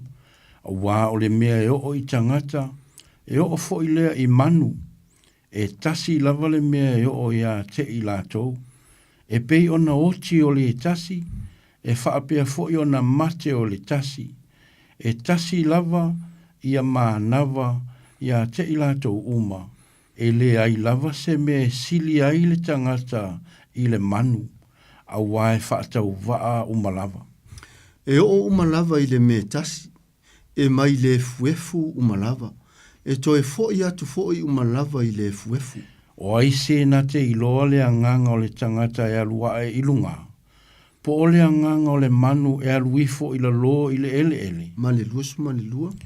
Ona o i loa lea wa le aise me sili ona le lei le tangata, na ona ia oli o ia i ana lava ngā luenga, a wā o lona tofi lea, a wā o ai ea se na te whaafo i mai a te ia, ina ia i loa le mea o le a tupu, pe a ma vai atu o ia. Whaamanuia te le mai le atua, i le whaita wina o lana fionga pa ia, o le ase upu ua le sao na wha leo ina pe le manino i lau wha fonga feso soani ane le anganga pa ia o le anganga feta lai o le atua e manino ai ana fionga wha wina. Manatu le netu la fiafi wana nā lava le loto nuti momoia e tau mo whai lava matu ina atu le loto i le atua e au mai le loto tele e vatu ai se whaaloto te lenga, e le ngata o le whaalavelave ua o ia ai whangalele pe o upu masani, ia o nisi fo i o ainga, o lo o iai tino oti o lo o taa titia i whale maliu, ia manofoanga whaapitoa e ho lawa fo inisi, whato a maari liu ma ave sea le mana waola le atua, i le nei tū la fiafi, i so se tūri manu ma so se ta whao le lalolangi. Ua manino ma malama le tā vai ina, e le poto o solo mona o lei unga o le nei ola. I le whai upu mua e o le whai upu e walu, ua matua le ai lava se mea e ngata ai ia leto mai ma le poto o le tangata ma e le ngā. Lea ua o tausi la fia mo tātou ilo uma tala anga o le nei tupu. Tasi lava le mea na ole ai solo mona i le atua e le i ole ni tupe po se ta mao a ingo le tino. Aina matua ole atu ma le whaataua nau i le atua e au mai le mataala. E au mai le poto ma le whautauta e foe ai ma whaatonu fo lau ai le taimina se e iei le no whaali o le atua e whaamasino ai ma le tonu whaamasino ngā rona nu. Manino ma malama le urua i whaamasinonga lea ua tātou i loa uma ina ua whieiti nā e to orua ma tausa ili le sa aupo o ai e ana tonu le tamaititi lea o lo ola.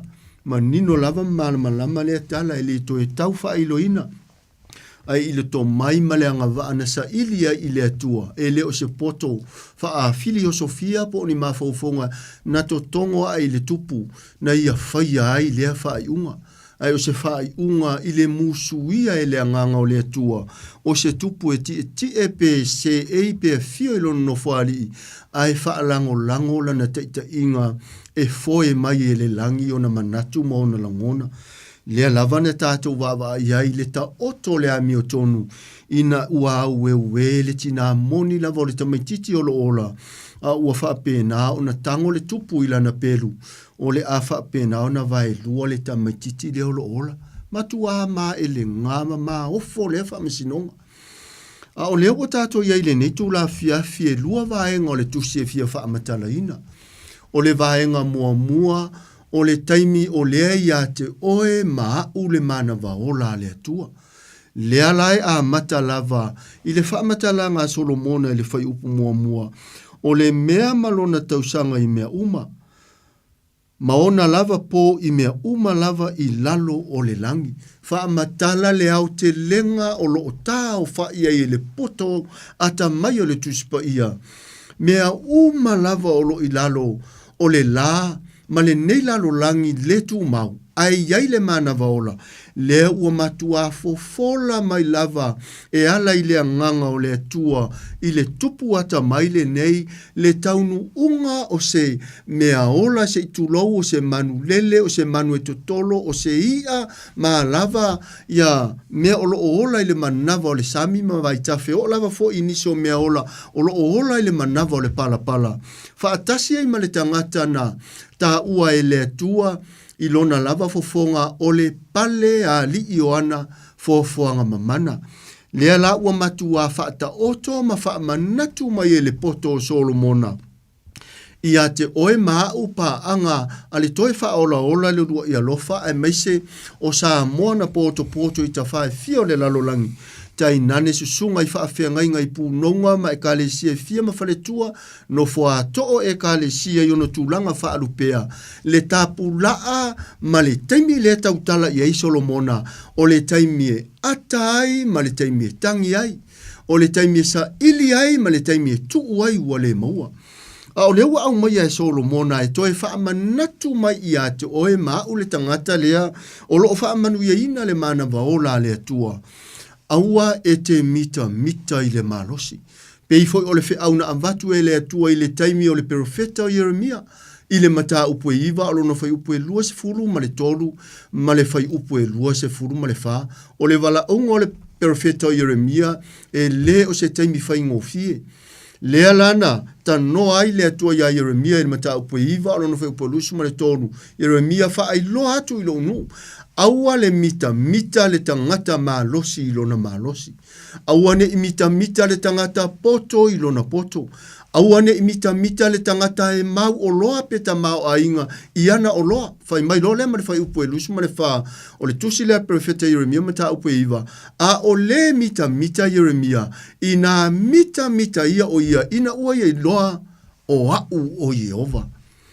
Ia, wato o tele na tātou wawa ai atu i neiva i taimi le tele o a fianga o le ngangana i le vata puia i le oa ma le mea alofa na tuu e le atua i ona tangata ona e mafua i le oa wa avea matua e mafua i le poto ma le malosi whaasau sili ua le i loa i le tangata matua ma le tamaititi ua le i loa i le vā ma le au whainga ruenga ua le i loa i fo i le tamatane le vā o le i oi fofonga o lana whenga inga mo le tua fine fa marifai upo e lua ona po e whanau mai ai ma ona po e oti ai ona po e toto ai ma ona po e lia ai le mea ua toto ina.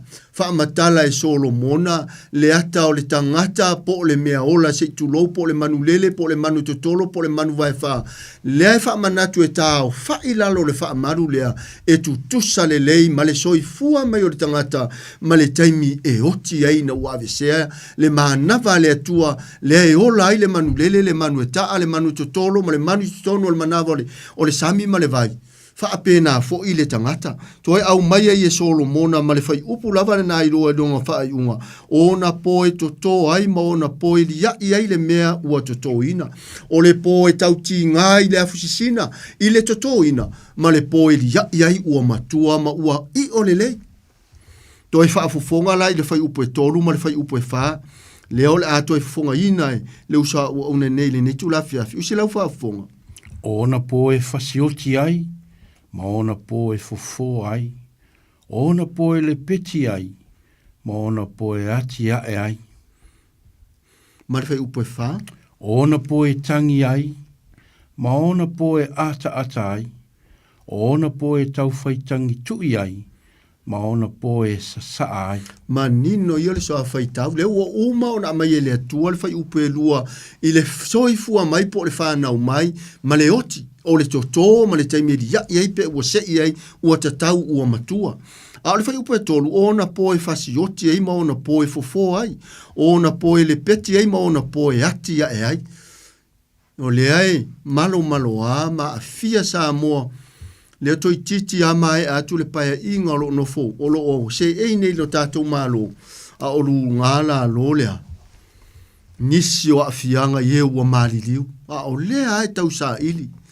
Ai awane ngalo ele haya se me lilo i lumo le silafanga le atua pe fo ona fa ilo atu pea I can run but I can't hide e ma fai ona o sola ai le fai ona o lafi pe o te sola foi ma o lafi ai o te le lilo i lumo le silafanga le atua ia o le au mai ai nisi vaenga le fai upu mule tolu ona po ele peti ai ma ona po e ati ai o le tauti ngā na yo tātou mātua, susunga i whaafenga inga, o le au soifua mātua, e tau whaapāleni ma whaatūlanga, whaavai wa solo e lalo e au ngā tupulanga, i whaavai o ainga, i whaavai o mālo, whaavai fo e kālesia ina ia sori muri a au, ina ia whaapena fo o na manuia, ma awane ia ise mea e whaalaleanga.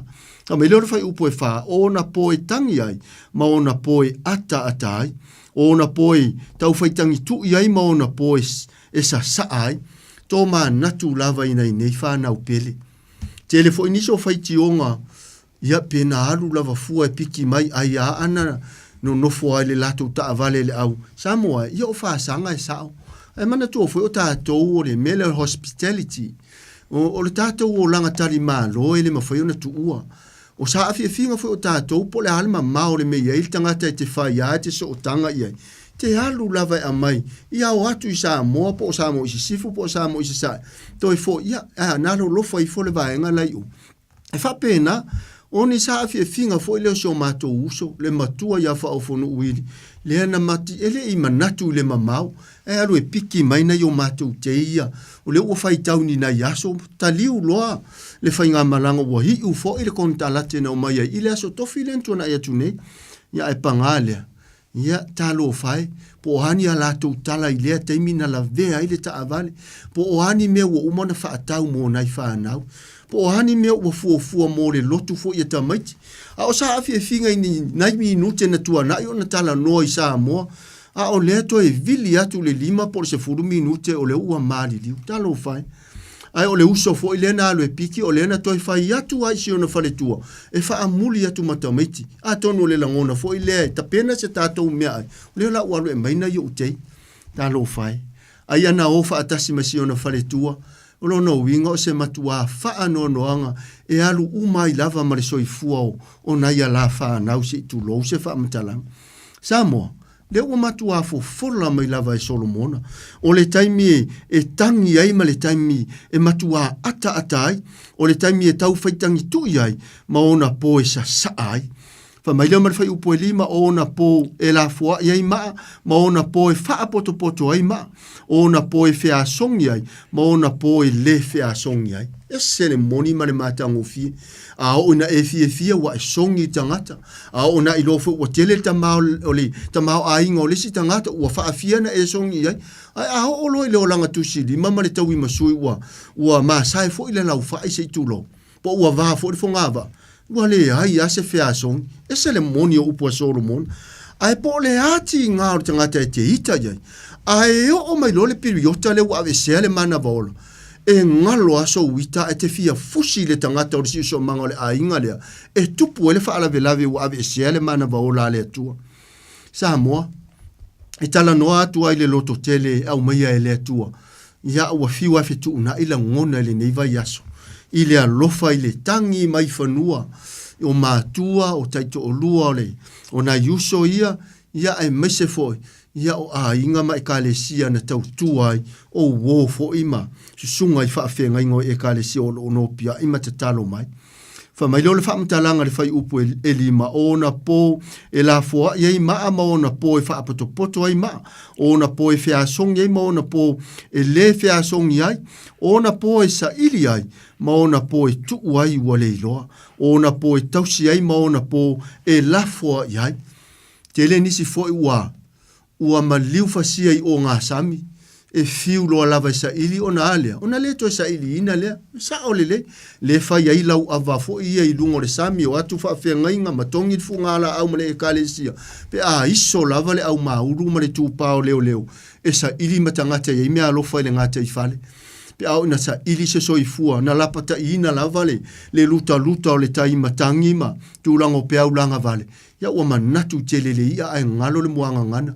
o le manatu le ia ai manatu le penga ni te ua maule sa tia se u fo ile manu ai tanga ia ni le ngalo i fa pe na le soifuang pe tai o le maliu fasio o tama fa na u so matu nu mo matu ai ele ai la se isi o tusi ia se lima a fai fo e tusi le lima ile ave ta avale o le lori la ele ai o lai fo i ti ngama a fia i le fale mai e te talo lava i le fa manga longa le atua e launga te sia i tātou o i tātou lavo tangata le tonu di si le fanga le atua fa fonga la fai upo e fitu ma le fai upo e varu leo la fa ai o tua i le vaenga mua le parkalafa mua i le tā ua o le ola ma le oti au i le mana vaola ona po e sae ai ma ona po e sui ai ona po e whaalolongo ai ma ona po e tau tala ai, ona po e alofa ai, ma ona po e ino ai, ona po le taua, ma ona po le nofo le lei. Amene. Ta wai o lo ta mafau pi o se ata mali, le foi upule fitu ona po e sa ai, ma ona po e sui ai. Ia o fainga ia sa tani, e a faina lo soifua i tu tonu, ma lo soifua ali mai fafu sei tu lo le tau tala fo ia ile fai evangelio Iohane le mata upu se furu ma le fai upu se furu fa mai ele aise isi me sa wile nga oi no na ye steal kill destroy escape fa va enga ye sa wisa tani Iohane na evangelio mata upu se furu fai upu se furu ele aise isi me sa wile nga oi o sa tani no na ye sa nga oi ta lepe fasioti ma fa umatia ale fai unga lava fai upu lava na se furu fa mai Yesu na o sau nei o tō maua le ola ma ia maua hati le ai lava o ala me masa e sae ma fale tonu i whainga sa ua satani e su i e le atua i lana whaamangaloga. E toi whaamafolofola ma auli e le atua i le soifua whaamangalo i le te ita i ai, pa o le fo i whai oe maona fili. To tele foi le au kerisiano na ona lo lotu lava. E lo lotu lava e atangia le kerisiano te tono o maru maru. A e le o mawhai o na whaamangalo i le uso atangati. E o lava foi i le susunga pa ua o whaafea ngai ngai taura upu moni i lunga o le whata pa ia. Ia ai, e iai foi la ngona se ua la unga mai foi le whaiwhi au ia tātou. E le talia ngō fieni fautu wanga e mo moli atu le au whainga ruenga. Ilo lato uma tā whai oi, o le whaafai le ino le lafu mamoe. Ina ia lato au sia la asanga o le fina ngalo o le atua. Whamari whai upoe vanu. O na poe a lofa ai ma o na poe ino ai. O na poe le taua ma o na poe le nofo le lei. Ese se. A le tātou te loe te ita, ia na o le inoa. Tina lava ona tatalo fo ima pepese i vi ingo le tae au mle fiafi o tāpua inga i maru. Ia ai, e lema fai lava ona maua se loto fo. Pe lava fo le whamtalanga le Roma sulua fai upua lusu maritas. Ahua le whaato i laloina o i le leanga. Ia e whaato i laloina le leanga i le lelei. Ia o whaato i laloina. Ia tātou whaato i laloina le leanga i le lelei. O le mata upu lalo na lua, o le ala o le atala noa ai, i le ese esenga o le mate le manu, ma le oti a le tangata. Toi whaafonga la whai upa suma le valu, ma le whai upa suma le iwa leo le ato e fonga ina le uso nei a fiu. Wa u whape ifo i lo loto i le tuo tangata. E tofo le atua ia te i lātou. Ina ia i loa i lātou, e tusa i lātou ma manu. Wa o le mea o i tangata e o fo i lea i manu. E tasi lava le mea o i a te i lātou e pe o na oti o le tasi. E whaapea fo o na mate o le tasi. E tasi lava ia maa nava i a te i lātou uma. E lea i lava se me sili ai le tangata i le manu. A wa e whaatau waa uma lava. Amene. Le ai mase fa ai longa fesiri pe afa fa peta la norma le fai fe au le se senga o le tangata ma le manu ona foringa le te se vanga nai te le ma ua fionga ia le tu e tu sa le tu lea e tasi le mana vaola na tu ia ie le tua o le fuefu uma foi na fai ai le mea ola na fau ai le tua le tangata ai ele tau nu unga inai foi upu ia muri mai tātou te mala mai ile ese esenga muri o le manu ma le tangata tau te sila fia le mana i o foi upu ia su varma se ulu o le mele na tupu ina ua tau mawhairi tangata e le usita i le tua ai ua ta lepe ai le fofoanga ata mai ai le tua ma ile fasi se nga ma upu pepelo le ngata tau te sila fia na le lava le tangata ai sa kava ile ma malu o le tua ai ina ua sola loa atamu ma eva ile fato anga vala au loa le tua ile kenese toru fai upu iva atamu o fea o iai oi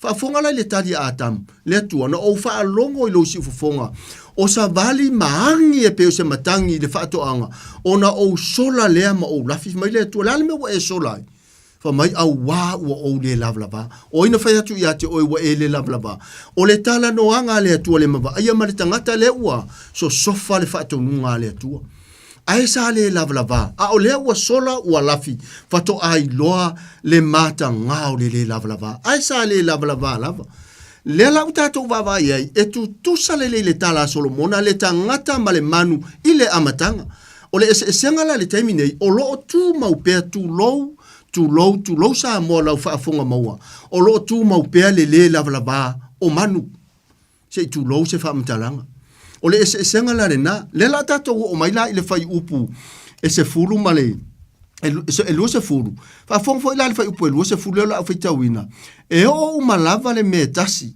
e mai le fuefu malava e toi fo yatu uma toi fo yatu fo malava ile e fuefu fa mai lo fa mtalanga fai upu lo sumatas o ai se na te lo le nganga o le tangata e arua e ilunga po le nganga o le manu e aruifo ila lo ile ele le la utava vai ma toi fa manatu mai e le poto Solomona ina ia awane ia fete e na ilo finangalo ile afia finei ile upu monia le atua e le oni o mafaufaunga na ona fai lo atu le mele o tala noa mai ai le anga i tusi tala ia e ova ma le fase fulmono tupu ma le tuso kenese o le tuso faalinga na latou tusia le tusi pa ia e leo ni o latou fili o Sofia ma ni o latou lava mafaufonga na latou puno no oi ma tusi le afionga pa ia le atua e tasi le anganga o le atua na faatonuina i latou ma musuia i latou na latou tusia ai le tusi pa ia o le tāua le fai upu e luse furu le ua au mai e wha manatu atu ai mo oe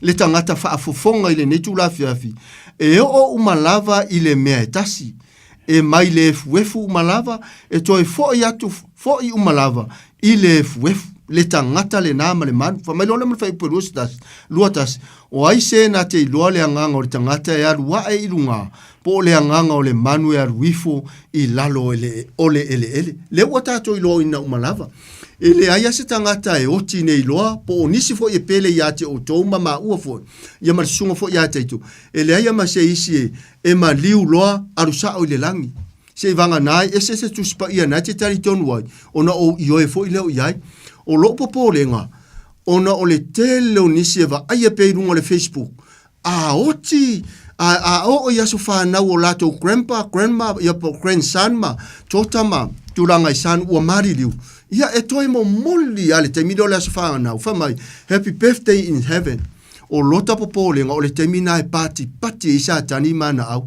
o na le eise tari tonunga le tuspa ia e oti se tasi aru sa o loi le langi ale tato le ase wha mauninga na vala au sa o ai Yesu ia la salo ele i vala au le langi na vala au sa o lava le tunga mau sa vali mai la salo i fafu o le ata foi le ali uto fanga o tato tangata pe fia tau sanga e elia tu lava se tu lo eli uto fanga le isi no fanga po le isi nu le isi nu e elia tu ale vaanga na tanu ai ia le tua a po le tama ma tua o tato matua o lo iai lava o lato pona i vi se tu lo ai e na o le anganga po le brief po le soul e alu sa o ai le atua le mea totino le atua e le mawhai o na o ti loa tangata alu le langi nisi whale a lau singa tate au waifa mai ia manuia lau malanga o fea malanga iei o le alu tunga mau e moe ma malo o loe wha atari iei le fio mai o Yesu wha fonga la le fai upo e luas furma le lua o lo au mai ai loa la le au te lenga e le poto o Solomona tatou wha soa ni tu la fia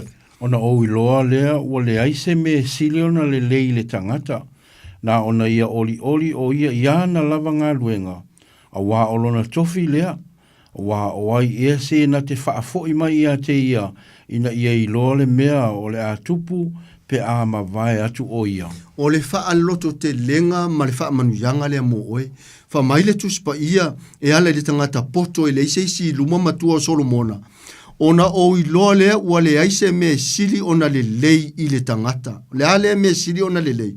Na ona ia oli o ia iana lava ngā luenga. A wā olona tofi lea. Ma na ia. O le tiute lana au mai i tātou i runga le neifo ngā ele. Wa ailo wala au hina. Wa ailo ngā luenga o maualo mana vaola. Tā leni o anga wa ama mea alofa. Le anga wha mai le wha amatalanga le poto Solomona i le whaila unga. O lona mata upo iwa, o lona whai upo se furu. O mea umalavo e manatu e whaia e o tātou lima. Wha mai Solomona. Ina whaia ia malo ma losi atoa. A wā ele aise ngā ruenga, ele aise ma fau, ele aise i loa po se poto i le tunga mau letea. Le te sauni ma o sauni o te la atu iai. Ni alafa mai le atua, ele aise isi me sili ona le lei le tangata. Wa ai o ti ute, wa ai o ngā ruenga ne, ia atu le o ti nā nei. Ai tele i alu e wha le lei malo uso a tangata. Tele i whaia se me siri i louta māmalo tina, i lou atali i malo wafafine, i loutu a oi na ita i ate oi. E le i whaia lava fo i se wha maanga longa ua loa tau sa ngā o fe furi tua i ai. Wha mai dole ole vaenga muri whai upu e lua se furu. A wā o lona tofi lea.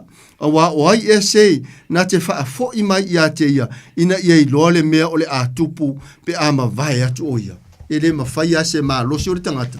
Ona ia toi wha fo i mea na ngā ruenga ma toi mana tua ni mea le neina ia whaia.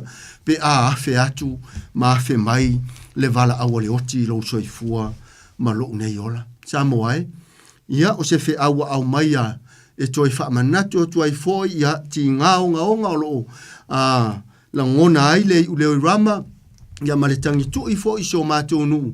Ia e peo na fiso soani le au whainga ruenga to tofi o taulanga tausi so mātou anu ufo i sili sa vai ia e ala i fai au o le la mosa o le kakoliko o le metotisi fa tasi masunga i epikopo wa rota e tolu i to tono so mato nu ia tauna ianga le leile atua e le aise isi mea pe o le autu le nei fa soa ia toe fa aola ola le rua ia lofa o le ese senga le fa mai le poto Solomon o aise isi na te iloa pe a maliu pe oti tangata alua elo na nganga i le langi a o le manu pe alu ifolo na a nganga i la ro ia awane ingalo tatou tele iloa na o le atua na te silafia a o le nei tu la fiafi ia tau lava ina ia le loto tele sa moa i eolo ia le faa vau vau i nuu fio anga mai kalesia ona o le vala au le oti e le utu va e moni ai upu e tanoa iai fai la unga sunga pa iai fai fe au e faa uta fo iai to uli ma fuelo lo sa moa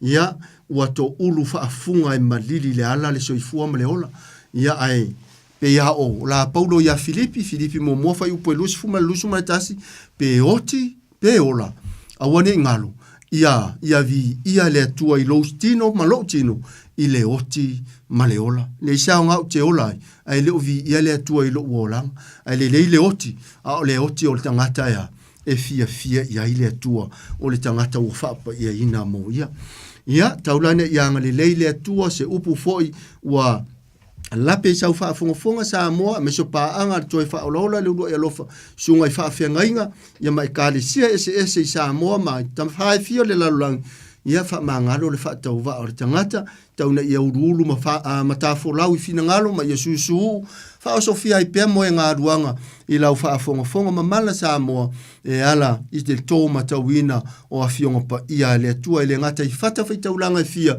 ia ole nei foi po kalame pe na fi ta tunga sunga la wa o ia taito taloto ia ele o se mea fa le nga lo o tau ti nga i le tua ia ona toe vala au tua ile mo nisi le fato a yaiwa uma ona mai ona lau atu telefoni mua o le telefoni mua e mawai ia le fionga le matua po fitelenga ia to ala fa vai ia o le olu atasi o valu tolu o tasi lua ono fa olu atasi o valu tolu o tasi lua ono fa malesi telefoni lo na lua e mawo ia ilo fa tauva olu atasi o valu iva fitu fa ono iva lua olu atasi o valu iva fitu fa ono iva lua ia o le tetalo latu maleanganga tumu le mingao male ava titawai ia isusunga i faafe ngainga lo mato o fio anga mato tele o iloa ua faa wina o tau ni faife au a o lo ngaru lua i lau whanua o aukilani nei ia tatalo atu fo i pe a fai ava noa susu atu ia o atu le ala vatu na o telefoni ia o lo o iai fitu na inga so mato a inga ia o iai fo iniso e kale se ua ofo mai o lato maru e fai fua ile nei por kalame i se sauninga se tasi o maru fo i o tara ia o le ale fai do ina atu ai fai tai to fa sunga ia fa fianga ia o le ofo mai fo o lato maru ia e au tilo lava ile metele mole mo sa mo foi manise la ngona ina fa tasi le taua ia o manu anga o nai nei fa na ulo ta tiola to tinoti ia o ma to va ta puia mar sunga ia teito se vanga na o atu taimile le ava no sunga ia teito o ma o lava foi e vala wina sunga ia teito pe ava no mo le aso lea ai o aso ia e luo lo tu ia a le o le aso to nai ile o ule fika i taimile uma le pisi mita pinanga mo le asa ia le atu ile asa ia taimi foi o atu o lotu ia monisi e fenga masau ninga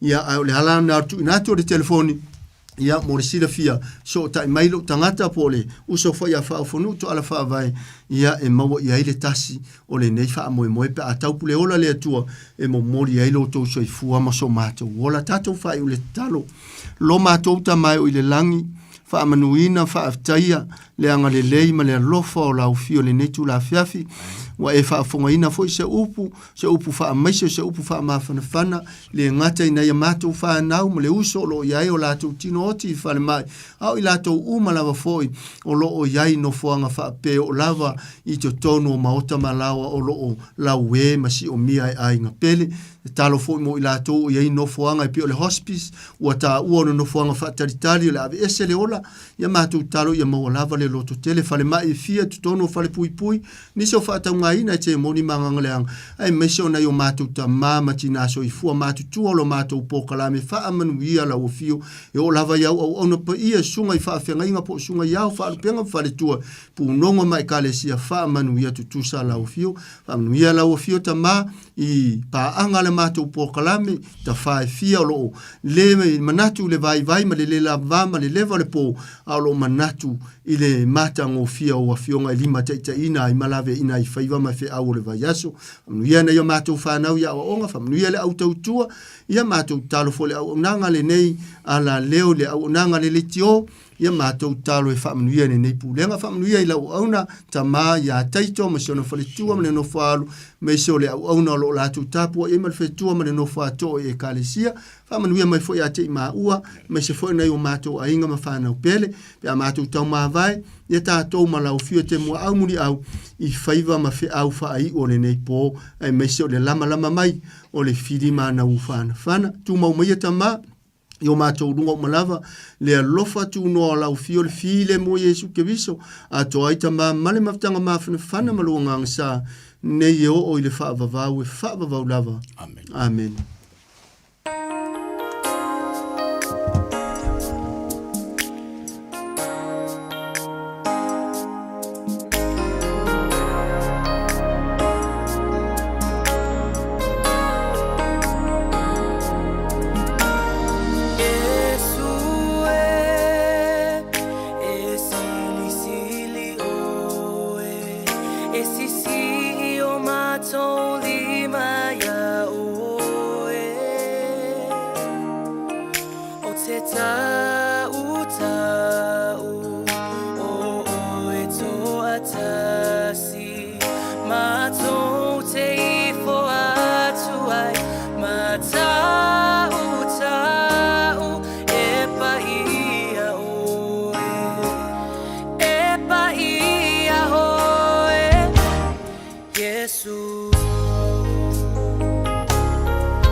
Yesu e sili o e si pong mani aleluia wo se te mai to pa mai tu wale tato proclame to fa lola lulua ia lofa ne lava proclame te pena ina sugar to ina ya piu kuini ta ala ia pa pe in po ile sugar to ina ya to ala wina pa no to fa lola lulua ia lofa ia abe pa maroma pa tai ya na ona po it pena ina po nei proclame ja mai se na mole upo le ola solo yo tato bayan mam lama yo tato wala tato pie talia tato pie talia tap sai nailo to so ifua mo tato bola pa le nganga maria po ya tu lungoana sunga to ina piu kuini tala pe po ile sunga to ina to ala po wina pa no ya pe ma po ile po si pia maro le tru fa lave ya wa mi ai po ya ni se oso ya no mai ngan venga pa mai taimi ya mai se po si tasio to ma e no po mau tonu o New Zealand ya te to lava lai se me lido se panga le ri ta to stalo pa mai se pea le nganga o le ri ai pa no no ya mai se o le tangi mai ala tangi mai basa mai se o ta to tru a inga lo pa pena na mo le loto nuti moya o tu ia pa masenga le nganga o le ia tato ta sanga pe po ia lua pe po itoe po poanga proclame pa nga solo o la ua a ia lotu e pe o maua ia ta tono mo la no pe no ai foi ai pa tasi le li pe o mo lava ia pa mai se pe lo na lamba nga pa ia ma lo pa tai kisa sol pai pa tai tiene lava ia via po io e ua mai po sta utole nei po pena po ia Maria Nive Pritchett pa tai ia mai la to umla ma puta mai lunga le apia po linga lunga le YouTube channel lo fa te le atu mo to o tu no ma mau ia au ke rani mru tu oila Pacifica Samoa no ia baru tu sa le li so tato manuia te le so te ma wo umar to was io ia neri te le pamlianga ia o sa mai ia mai se ala mai na io tina ia ma no tina au lamba la to i ngai lau pai ma la oli ia tu mawai au le se me alo fa se tama ia bili me ja ngora kule mo le sa ku pe fa ka wai se me alo fa mo le spo ai mo per fia au ki ka ia tina pa ia so le ale o nei io ka ia o la mo ko sa me alo fa e me via ma lo longo nei po le lo fa ma le lo ta to tua ni e pole ia so mo amu alo ta to tua e lo to so i fua pe la ma puta mai ai